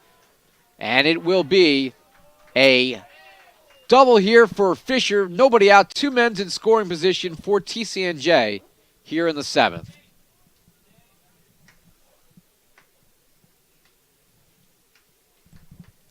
So Fisher on the 1-0 count. Basically straightaway center field. And the only reason Bucci did not score is he had to hold up to see if Kraft would make a catch on it, and why not? I mean, Kraft in this game was already laid out twice and made 2 web gem type quality catches in center field, including one over his head. This ball, however, was hit almost all the way to the 400 mark in center field. So Danny Borup, top of the order, is due up, nobody out, and a curveball by Cool's a called strike. Borup is 3 for 4 in this game. He has scored twice. All of his hits are singles. And the Lions have 13. TCNJ ranked 12th in the country. Another curveball by Cool. I voted TCNJ, I think, 4th in the country this week. I actually had them over Rowan. After losing to Rowan in game 1 of that series yesterday, I may have to change depending on what happens tomorrow when Rowan and TCNJ play again. That pitch rolls all the way to the backstop. Castellano's able to come over and collect it. And with Cool coming over to defend home plate, the runner at third has to stay. So 1 ball and 2 strikes here to Borup with Bucci at third, Fisher at second, nobody out, top of the 7th inning in Jersey City.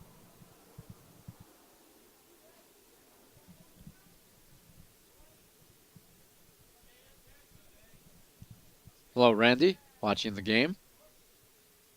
Swung on a missed strike 3, and Borup is bore down. I've been waiting to use that all day, but he hasn't struck out. That's a 1-2 pitch, so he goes down on strikes 1 away. It'll bring up the center fielder Persichetti. Persichetti, the center fielder, hitting .363. He has 1 hit today in 4 at-bats. Actually, I believe one of them is a sacrifice, so that would make it 1 for 3. Yeah, he had a sacrifice in the first inning. Got to be fair to Persichetti here. He gave himself up one of the times, so can't count that against him. 1 strike count here as Cool finds the outside corner. Curve just wide, 1-1.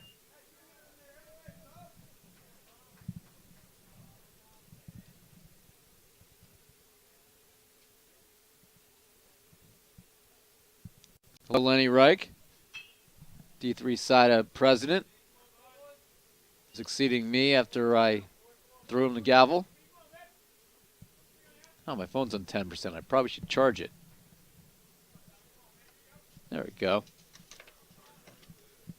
I know I have a charger right here. I brought it into the box at 10:30 this morning when we first got here. I got lots of chargers here. You know, this operation here takes a lot of electricity. Oh yeah, you're right, Lenny. I handed you the scarf because we don't have a gavel, and that's called. I would think that Anthony Carfora probably will start tomorrow against Montclair State. In what is a must-win game now. Because if the Gotham Knights lose this game, they will fall to. You live over there, buddy? You sure? I'm certified, baby. 2 balls and 1 strike. Oh, Tom Fitzgerald's watching. We have Washington, D.C. and William Patterson royalty watching the game. And hello to John DeFilippis. To Lindsay, going to go into the crowd. Really good crowd today, and you know, obviously it's a product of the fact that we finally have a nice day. It's probably the first baseball game this year where the temperature is above 50. I'm not kidding. On April 21st. Cool deals. And not only is it grounded foul, he nearly took out Steve Bucci, his catcher, coming up the third base line.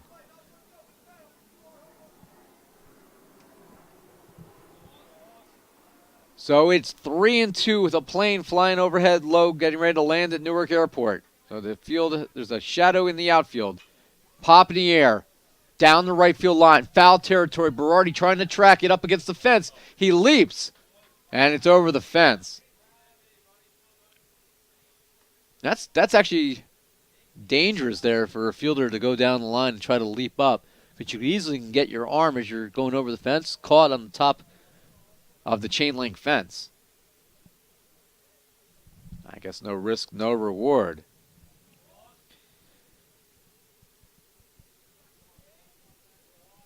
Is Alex Weinstein watching this game? Hello, Alex Weinstein. Steve Givney. Sean Givney says hello. Actually, he just mumbled, oh, God. 3-2, and that's way outside ball 4. And a run walks in, and TCNJ now leads 6-0.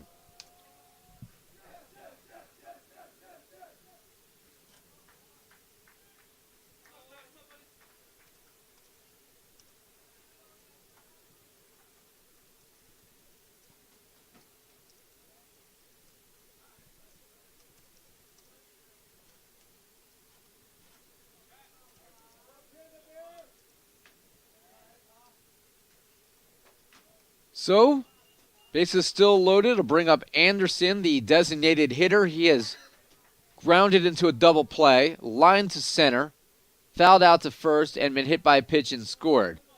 First pitch nearly hit him inside. The 1-0 fastball and a foul off at the plate. And then it rolls into the backstop, 1-1. When you stare into the camera, it's scary. Hello, Alex Weinstein. Alex Weinstein, of course, now a public servant as a police officer somewhere in Miami or one of the... I can't remember the name of the darn town you work in. It's supposed to be like the safest city in Florida. Only dangerous thing happens there is occasionally get attacked by a crocodile. 2-1, that's high. Throw down the first, Berardi. That was a little high by Castellano. Berardi had the sky up to grab it as they were checking on Lindsay. And it's 3 balls and 1 strike. Hello, Kenny Lisk. I got to send you a photo because you were actually used as a target during wiffle ball on Thursday during the nightcap. Fly ball. Blowing back towards second base, Pulsini will make the catch on the pop out to end the 7th inning, but TCNJ adds another run. On one hit, they leave 3. They've actually stranded 14 in this game. And it's 6-0 Lions as we head to the bottom of the 7th. 7th inning stretch in Jersey City. Get up. I am. We'll be back.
And we're back here in the bottom of the 7th inning.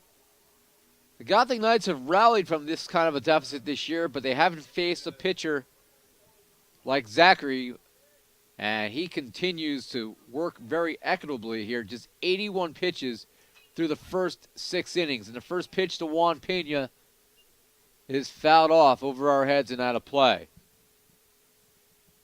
Hello to former men's volleyball player Angel Martinez watching this game as well. So we got Kenny Lisk, one of the great outside hitters we've ever had. Angel Martinez, another former men's volleyball player watching. Where you going, Kenny Lisk? Leaving for the night, though, he says. I mean, 0-2 here to Juan Pena. Swung on and missed. And Pena, that was a nasty curve by Zachary. He goes down on strikes. So 1 out will bring up Dan Berardi. Hello to Coach Anthony Tuesta of the women's soccer team, who's tuning in for a little bit. Anthony Tuesta knows that guy. That's Rel Smith. That's funny, Pat Coleman. Go thick night. Berardi hitting .342. 1 for 2 in this game. We gave him a single on that play up the middle. It could have gone either way. And this one is a no doubt about it single if he can get to first in time. What a play, though, by Lindsay, laying out at third and throwing out Berardi at first. That ball looked like it was going down the line, and somehow Lindsay on the chalk was able to grab it on one hop and throw out Dan Berardi, who was just robbed of a double. Oh, it would have been a double had it got past him. Don't correct me, Yuri Brutus. I know my baseball. What was the count there? Delete, delete, delete. I think it was 0-1, so it's a 5-3 ground out if you're scoring at home, and you don't have to because I'm doing it for you. It'll be Mike Ramirez, the DH. 2 outs, an 0-1 pitch coming here. Curve is a little low. Hello to Vanessa Nikolic Cologne, former softball catcher for the Gothic Knights. 1-1. That's a called strike. Baseball is sitting on 17 wins. They need 3 to have the winning season in school history, but right now they're fighting for their NJAC postseason lives. Check swing, foul ball.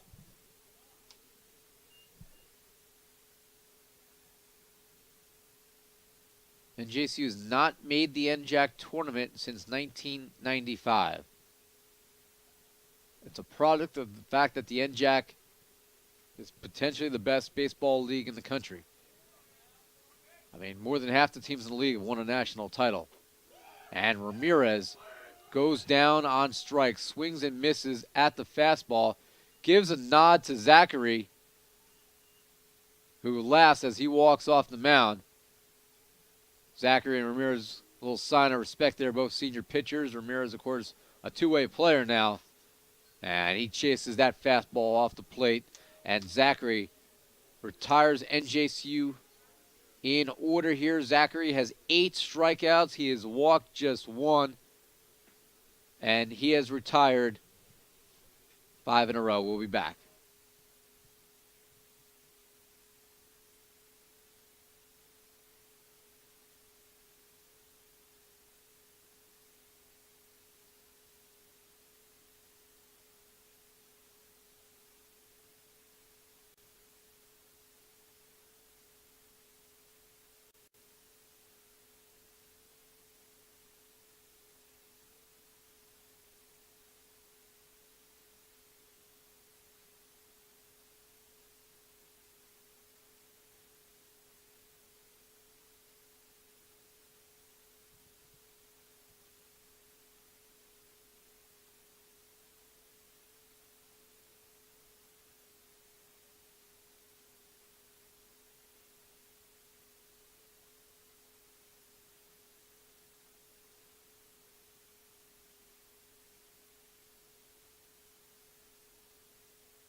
We're back here in the top of the 8th inning. And Tommy McCarthy, the son of the Philadelphia Phillies play-by-play man, will be due up. He will face a new pitcher in rookie right-hander Chris Bergalowski, the 6'3", 210-pounder out of Bayonne, will throw for the Gothic Knights. NJCU also has a new right fielder as Juan Pena is out. Mike McLaughlin, the freshman out of Clifton, will check in and play right field. As Bergalowski continues his warm-up pitches, we'll take a look at his stats on the season.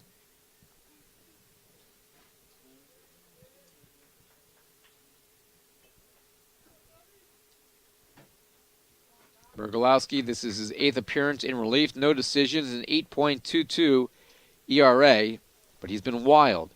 7 innings, 7.2 innings to be exact. He's walked 9.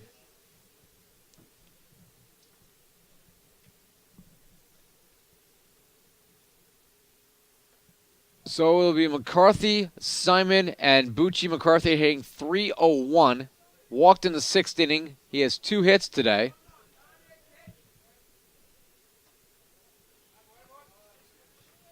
I mentioned that McCarthy, or I'll mention at least in Game 1, that McCarthy during the summer has interned with the Reading Phillies. That is high. Double-A team in Pennsylvania. And the head play-by-play man for them is one of my good friends, Mike Ventola, who's my partner on ESPN3 broadcasts. And this summer I'll actually join him when the Phillies come to Trenton and do some of those Double-A baseball games. Assuming I get rid of this cold by then. 3 balls, no strikes here to McCarthy. As a called strike.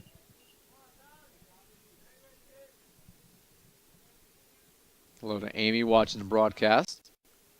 The former Gothic Knight. 3-0. Rounded foul. Up the first base side. That makes it 3-2. Another plane flying overhead. The wind is basically calm. Players are wearing short sleeves today. We haven't seen that much this year. Swung on and missed. And McCarthy goes down on strikes after being ahead 3-0. So 1 away, it'll bring up the left fielder Jacob Simon, hitting .265.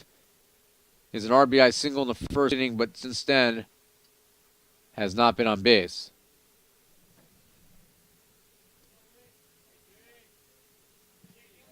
Give you a softball update. That is off the plate. NJCU scored 1 in the bottom of the 6th.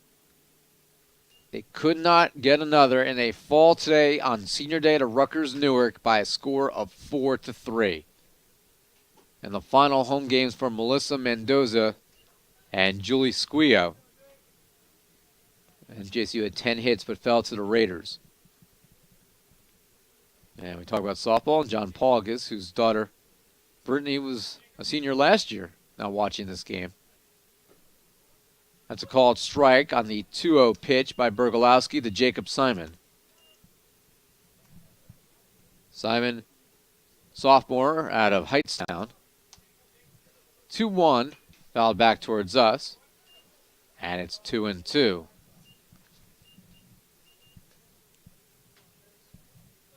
Hello, John.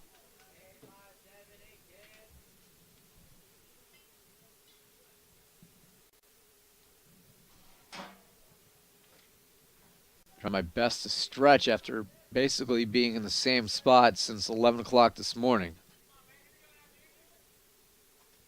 And that's off the end of the bat. Going to be foul as Berardi gives it a look, but it's out of play. Remains 2-2. Again, we're back here tomorrow. NJCU makeup game against Montclair State. Most of the league has makeup games tomorrow after Thursday turned into some pretty poor weather. Fly ball down the right field line. Blooping foul. And had that fallen in, nobody was getting there. Berardi gave it a look. It was over his head, and it was ruining the no man's land, just about 3 feet foul. Hello, Mr. Crespo. You ever getting back on the beach again? Harry Brutus, what are you doing back there? Ground ball to Pulsini at second base. He'll throw out Simon. 2 away. So 2 outs. It'll bring up the catcher, Steve Bucci, hitting .343. 2 strikeouts in this game. 2 walk, and he has scored once.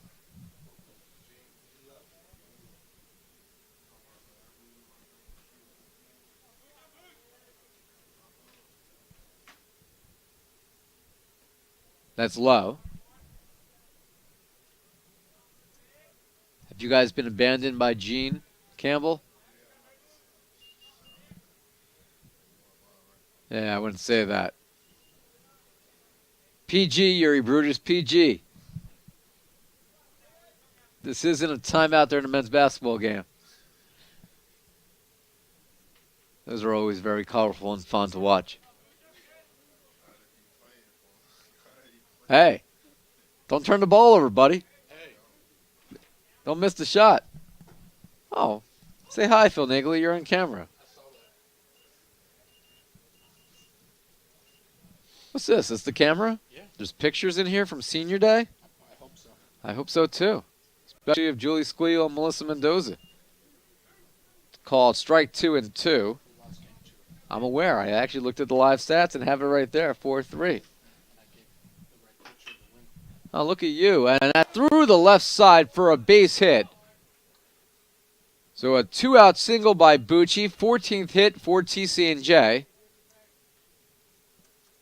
And that'll bring up the second baseman, Ryan Fisher, .326 hitter. Virtually this entire TCNJ squad is hitting over 300. Fisher in this game is 1 for 3. He has doubled.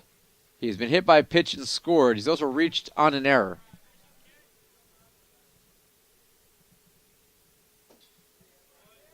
That's low. So it looked like we came back there and had a chance to tie it up. And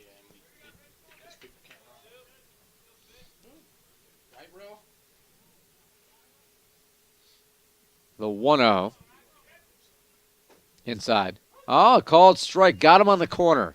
And it's 1-1. Pat Coleman says, hi, Phil. Hi, Pat. Hello, David. I need a haircut. My God. But I need a day off. How am I going to get a haircut if I haven't had a day off? It's okay. No. He on the street. What happened? He's just like, he on Facebook. He's on the street. Multitasking. We're also going to stream on Twitter and everywhere else we could do it. That's low. 2-1. I think tomorrow we're going to actually do the entire game as normal on Gothic Vision and at the same time be live on my own personal Facebook. What are you doing tomorrow, Phil? I will not be here. What if I say I need you to be here? Be a conversation, but not on YouTube. Oh. I might need you tomorrow. You tell me. I'm kidding. I mean, I might need you, but... Train Rel. He can do it. Well, Rel's already came through today. He got us electricity. You know, he's our Thomas Edison right now. So is Sean Gibney. That's ball 4. And a 2-out walk keeps the inning alive. Bucci with the single, and now he moves to second as Fisher walks. And that's Danny Borup, the batter, due up, as TCNJ leading 6-0 back to the top of the order. 6 runs, 14 hits, no errors here in the top of the 8th. Meanwhile, the Gothic Knights have been 3 hit.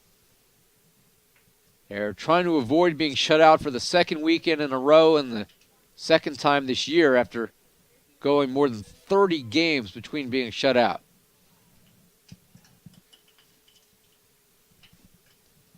Pat Coleman, no, it shouldn't take all day to cut my hair, but I don't know, need to not be working when the barbershop's open. The barbershop's 90 minutes away.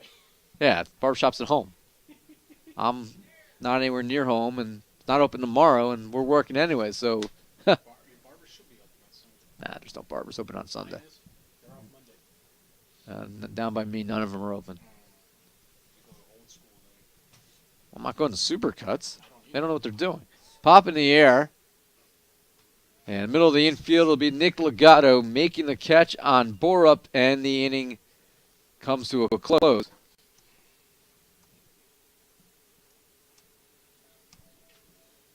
So a pop up the middle. Fisher and Bucci are left on base. The Lions have stranded 16 on base today. That's a lot. However, they lead 6-0 as we head to the bottom of the 8th.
Tom Pulsini, the leadoff here in the 8th. And Zachary's only thrown 91 pitches, so don't be surprised to see him potentially go the distance here in this contest. That is high. As we mentioned the stats on the year,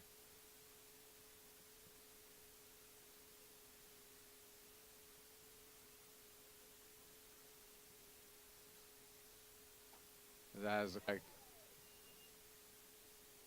on the year, Brandon Zachary, a 1.91 ERA. He is 4-0. This is his 6th start, and he is trying for his 2nd complete game of the year.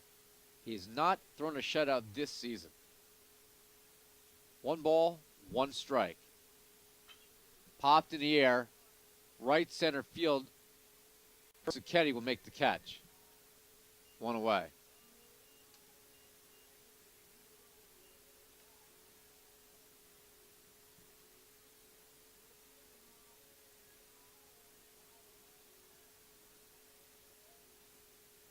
Persichetti made that catch, and now Zachary is having a career year. He's 13-9 in his career.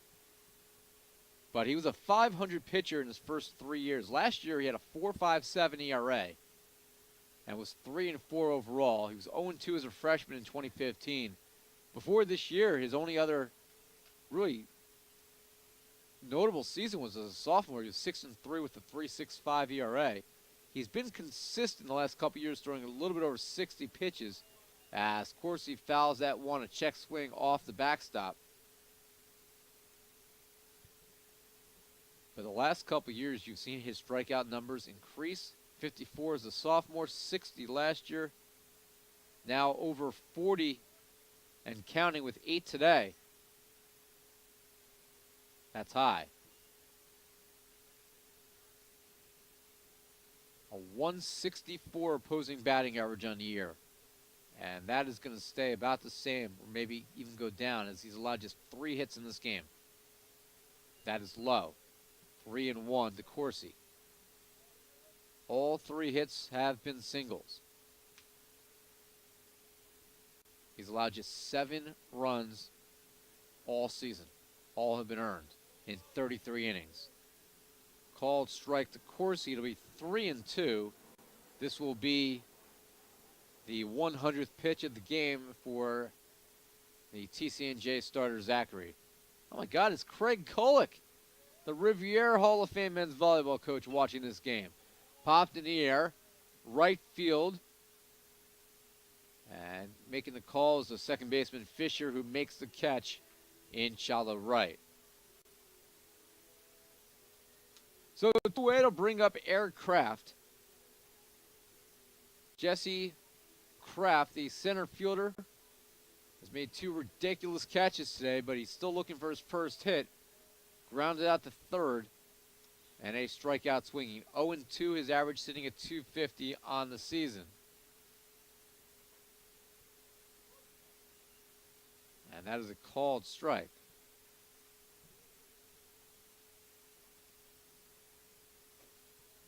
Game that's about 2.5 hours old here.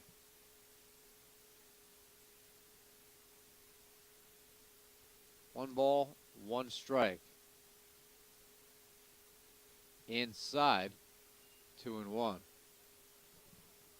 How you doing over there, Sean Gibney? Oh, he left us. Lennon Gomez has come back to join us. Ground ball. That didn't actually hit the ground. That was actually a line drive. Couldn't see through this pipe over here. And a great play by Lindsay, snagging that out of the air. And a line out ends the inning. And my phone is off. What the heck? Well, in the 8th inning, no runs, no hits, nobody left on. That's the end of our Facebook broadcast. And the Gothic Knights inning comes to a close as well. We'll be back.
Our Facebook broadcast is over, but this one remains on, and it'll be Persichetti, Schindler, and Lindsay here in the 9th as the Lions looking for a little bit of insurance, but they have a comfortable lead. They'll be facing new pitcher, another freshman in Jason Rivera.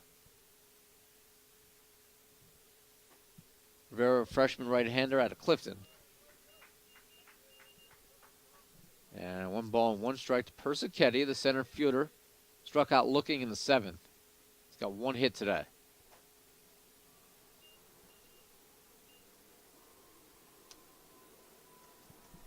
Two and 1 to Persichetti.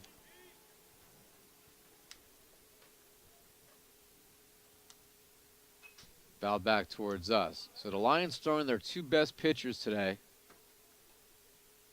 And not saving either of them for tomorrow against Rowan.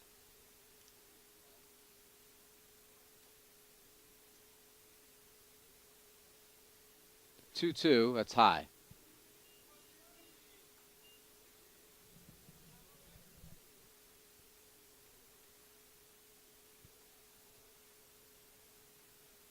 Three and 2. Swung on and missed. And Persichetti down on strikes.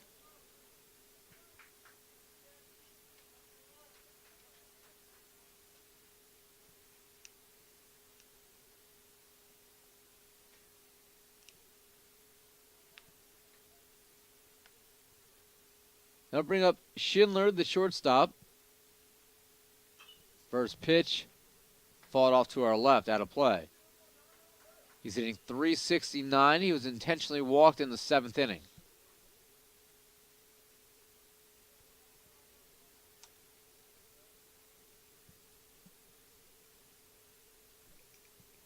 You'll 1, wide.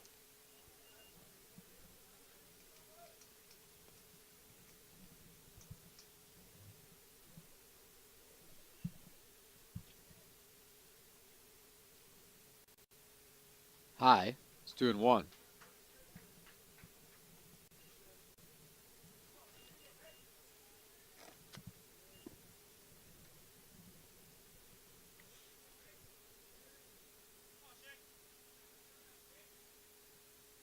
And that's line left field. Fian settles underneath it. He'll make the catch. And that's out number 2. So two-way, it'll bring up the third baseman, Lindsay. Lindsay is hitting .327. He walked and scored with the bases loaded. Sorry, he walked and forced in a run with the bases loaded in the 7th inning. His second walk today. He's been on base 5 times. 3 singles and 2 walks.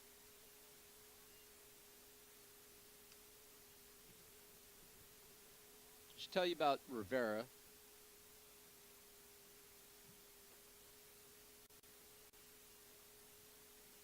And taking a look at his stats on the year.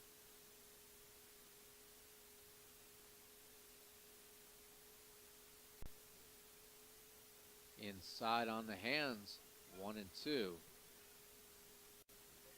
Rivera has not allowed an earned run yet this year. This is his 4th appearance, 3rd in relief, 2.2 innings.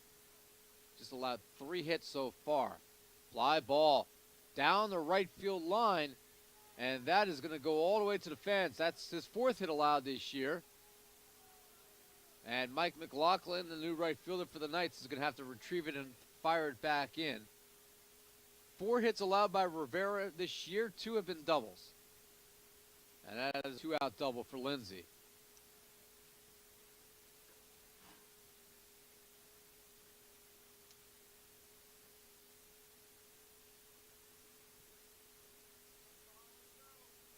So with man on second base and 2 outs, it'll bring up the DH Anderson. Anderson popped out to second base his last at bat. He's 0 for 4 today with a hit by pitch and a run scored.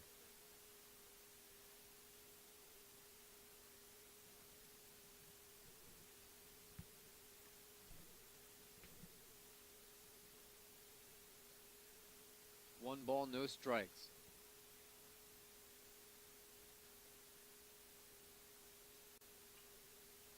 Fought off to our right, opposite way. 1 ball, 1 strike.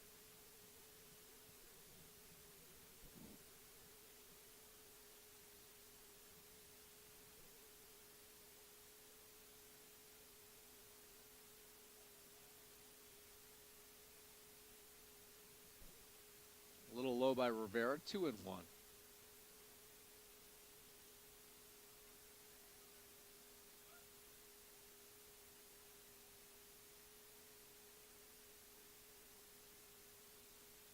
The 2-1, a little high, 3-1.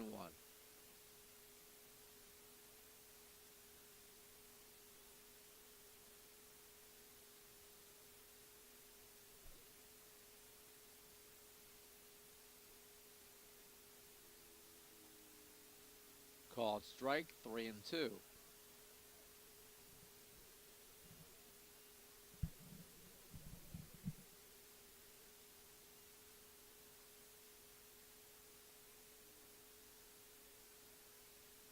Rivera deals, and that's through the right side for a base hit. Lindsay will be held up at third as McLaughlin gets to the ball quickly.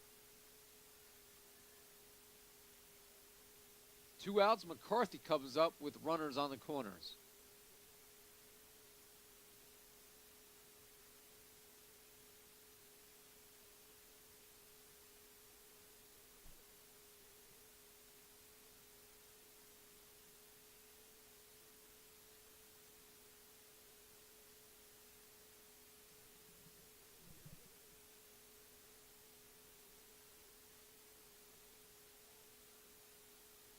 So McCarthy will step in, trying to extend what is a 6-0 Lion lead. Rivera has not allowed a run as a collegian.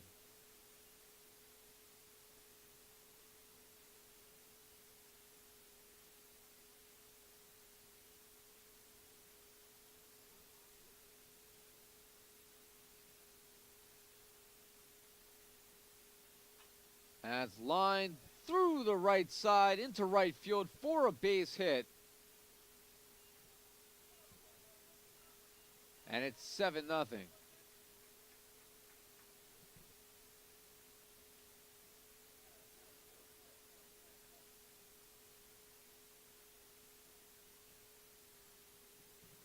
Anderson goes to third as Lindsay scores. And Jacob Simon's due up.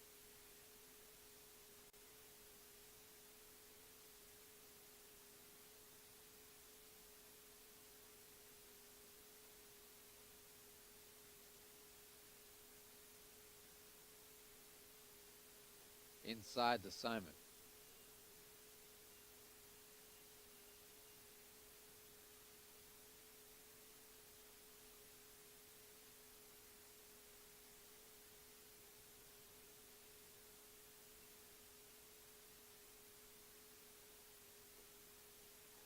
They're back to first. And McCarthy dives in.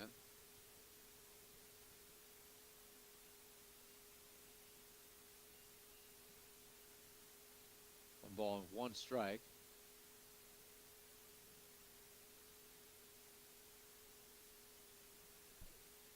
So that RBI single, the first run allowed in Rivera's career. 7-0 Lions on top.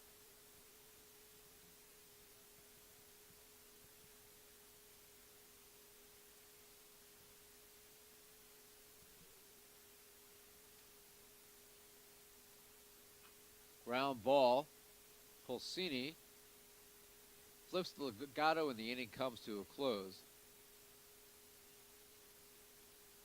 So McCarthy's out 4-6.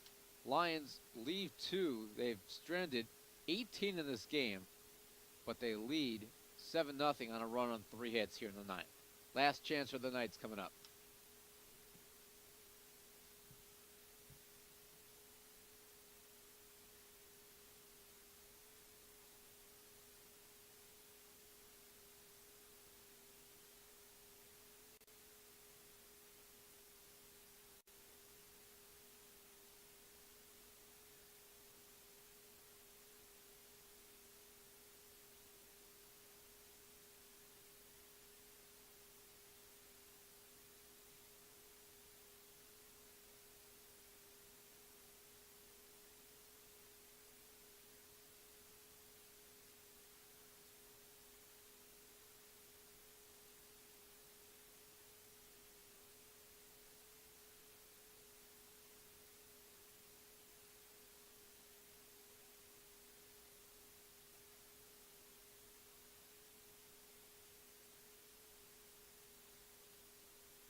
Last chance for the Gothic Knights here in the bottom of the 9th inning.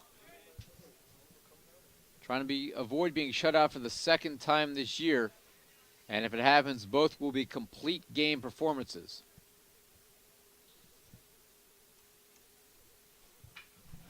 And that's grounded foul. Zachary has been absolutely fantastic in this game. In the first 8 innings, he has struck out 8, walked 1, allowed 3 hits over 104 pitches. That's it. En route to winning his 5th game without a loss. And it's 2-1. Castellano, Fian, and Legato are due up.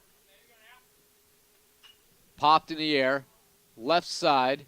Zachary comes in towards the edge of the grass and makes the catch. So one away, will bring up Bill Fian, hitting .276.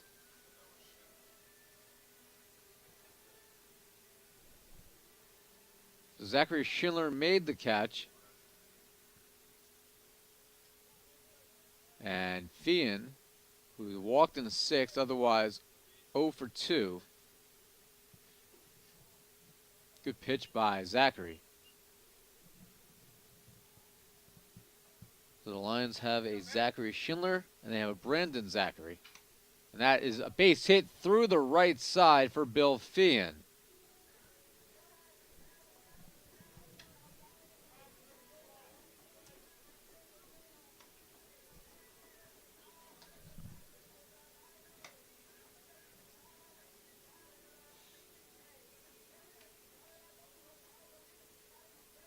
That was the first hit for the Gothic Knights since the 4th inning. Just the 4th hit allowed for Zachary. And there's a balk on Zachary. And I thought I saw that coming as Fian is balked over to second base.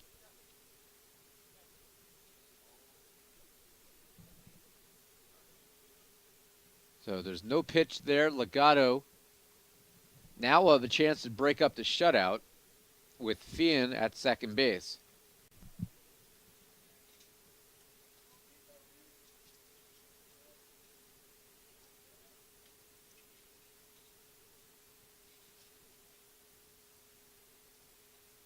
And that's lined to left field. However, perfectly positioned for out number 1. Correction, you're right. Out number 2, a pop up to shortstop.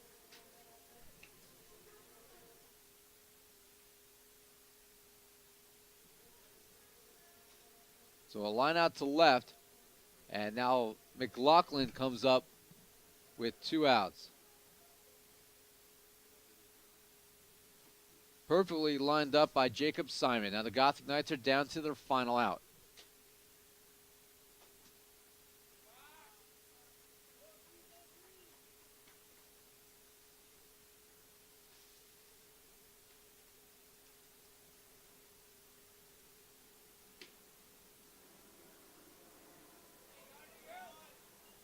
That's a called strike, 1-1. Again, we'll be back in the air tomorrow for tomorrow's single game against Montclair State. First pitch scheduled for 11:30 a.m. The 1-1 inside. 2-1.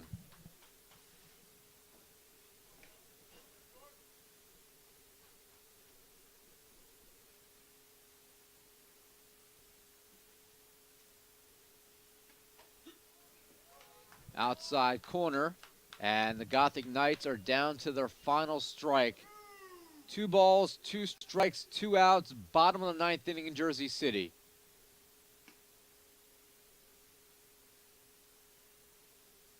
Zachary deals, swung on and missed, and the ball game is over. The catcher gives a handshake to the umpire, and Zachary is congratulated by his teammates for a complete game shutout, and TCNJ shuts out the Gothic Knights in Game 2, 7-0 after coming from behind to win Game 1, 7-6.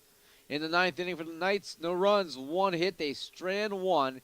7 runs, 17 hits, no errors. The Lions leave 18 on base, yet they win 7-0. For NJCU, no runs, 4 hits, and 4 errors. The Lions sweep the doubleheader. They are 12th in the country for a reason. They are now 22-6 overall, 10-3, and in first place in the NJAC. The Gothic Knights now in trouble in the league. They're 17-14 overall, but they fall to 5-8 in the NJAC.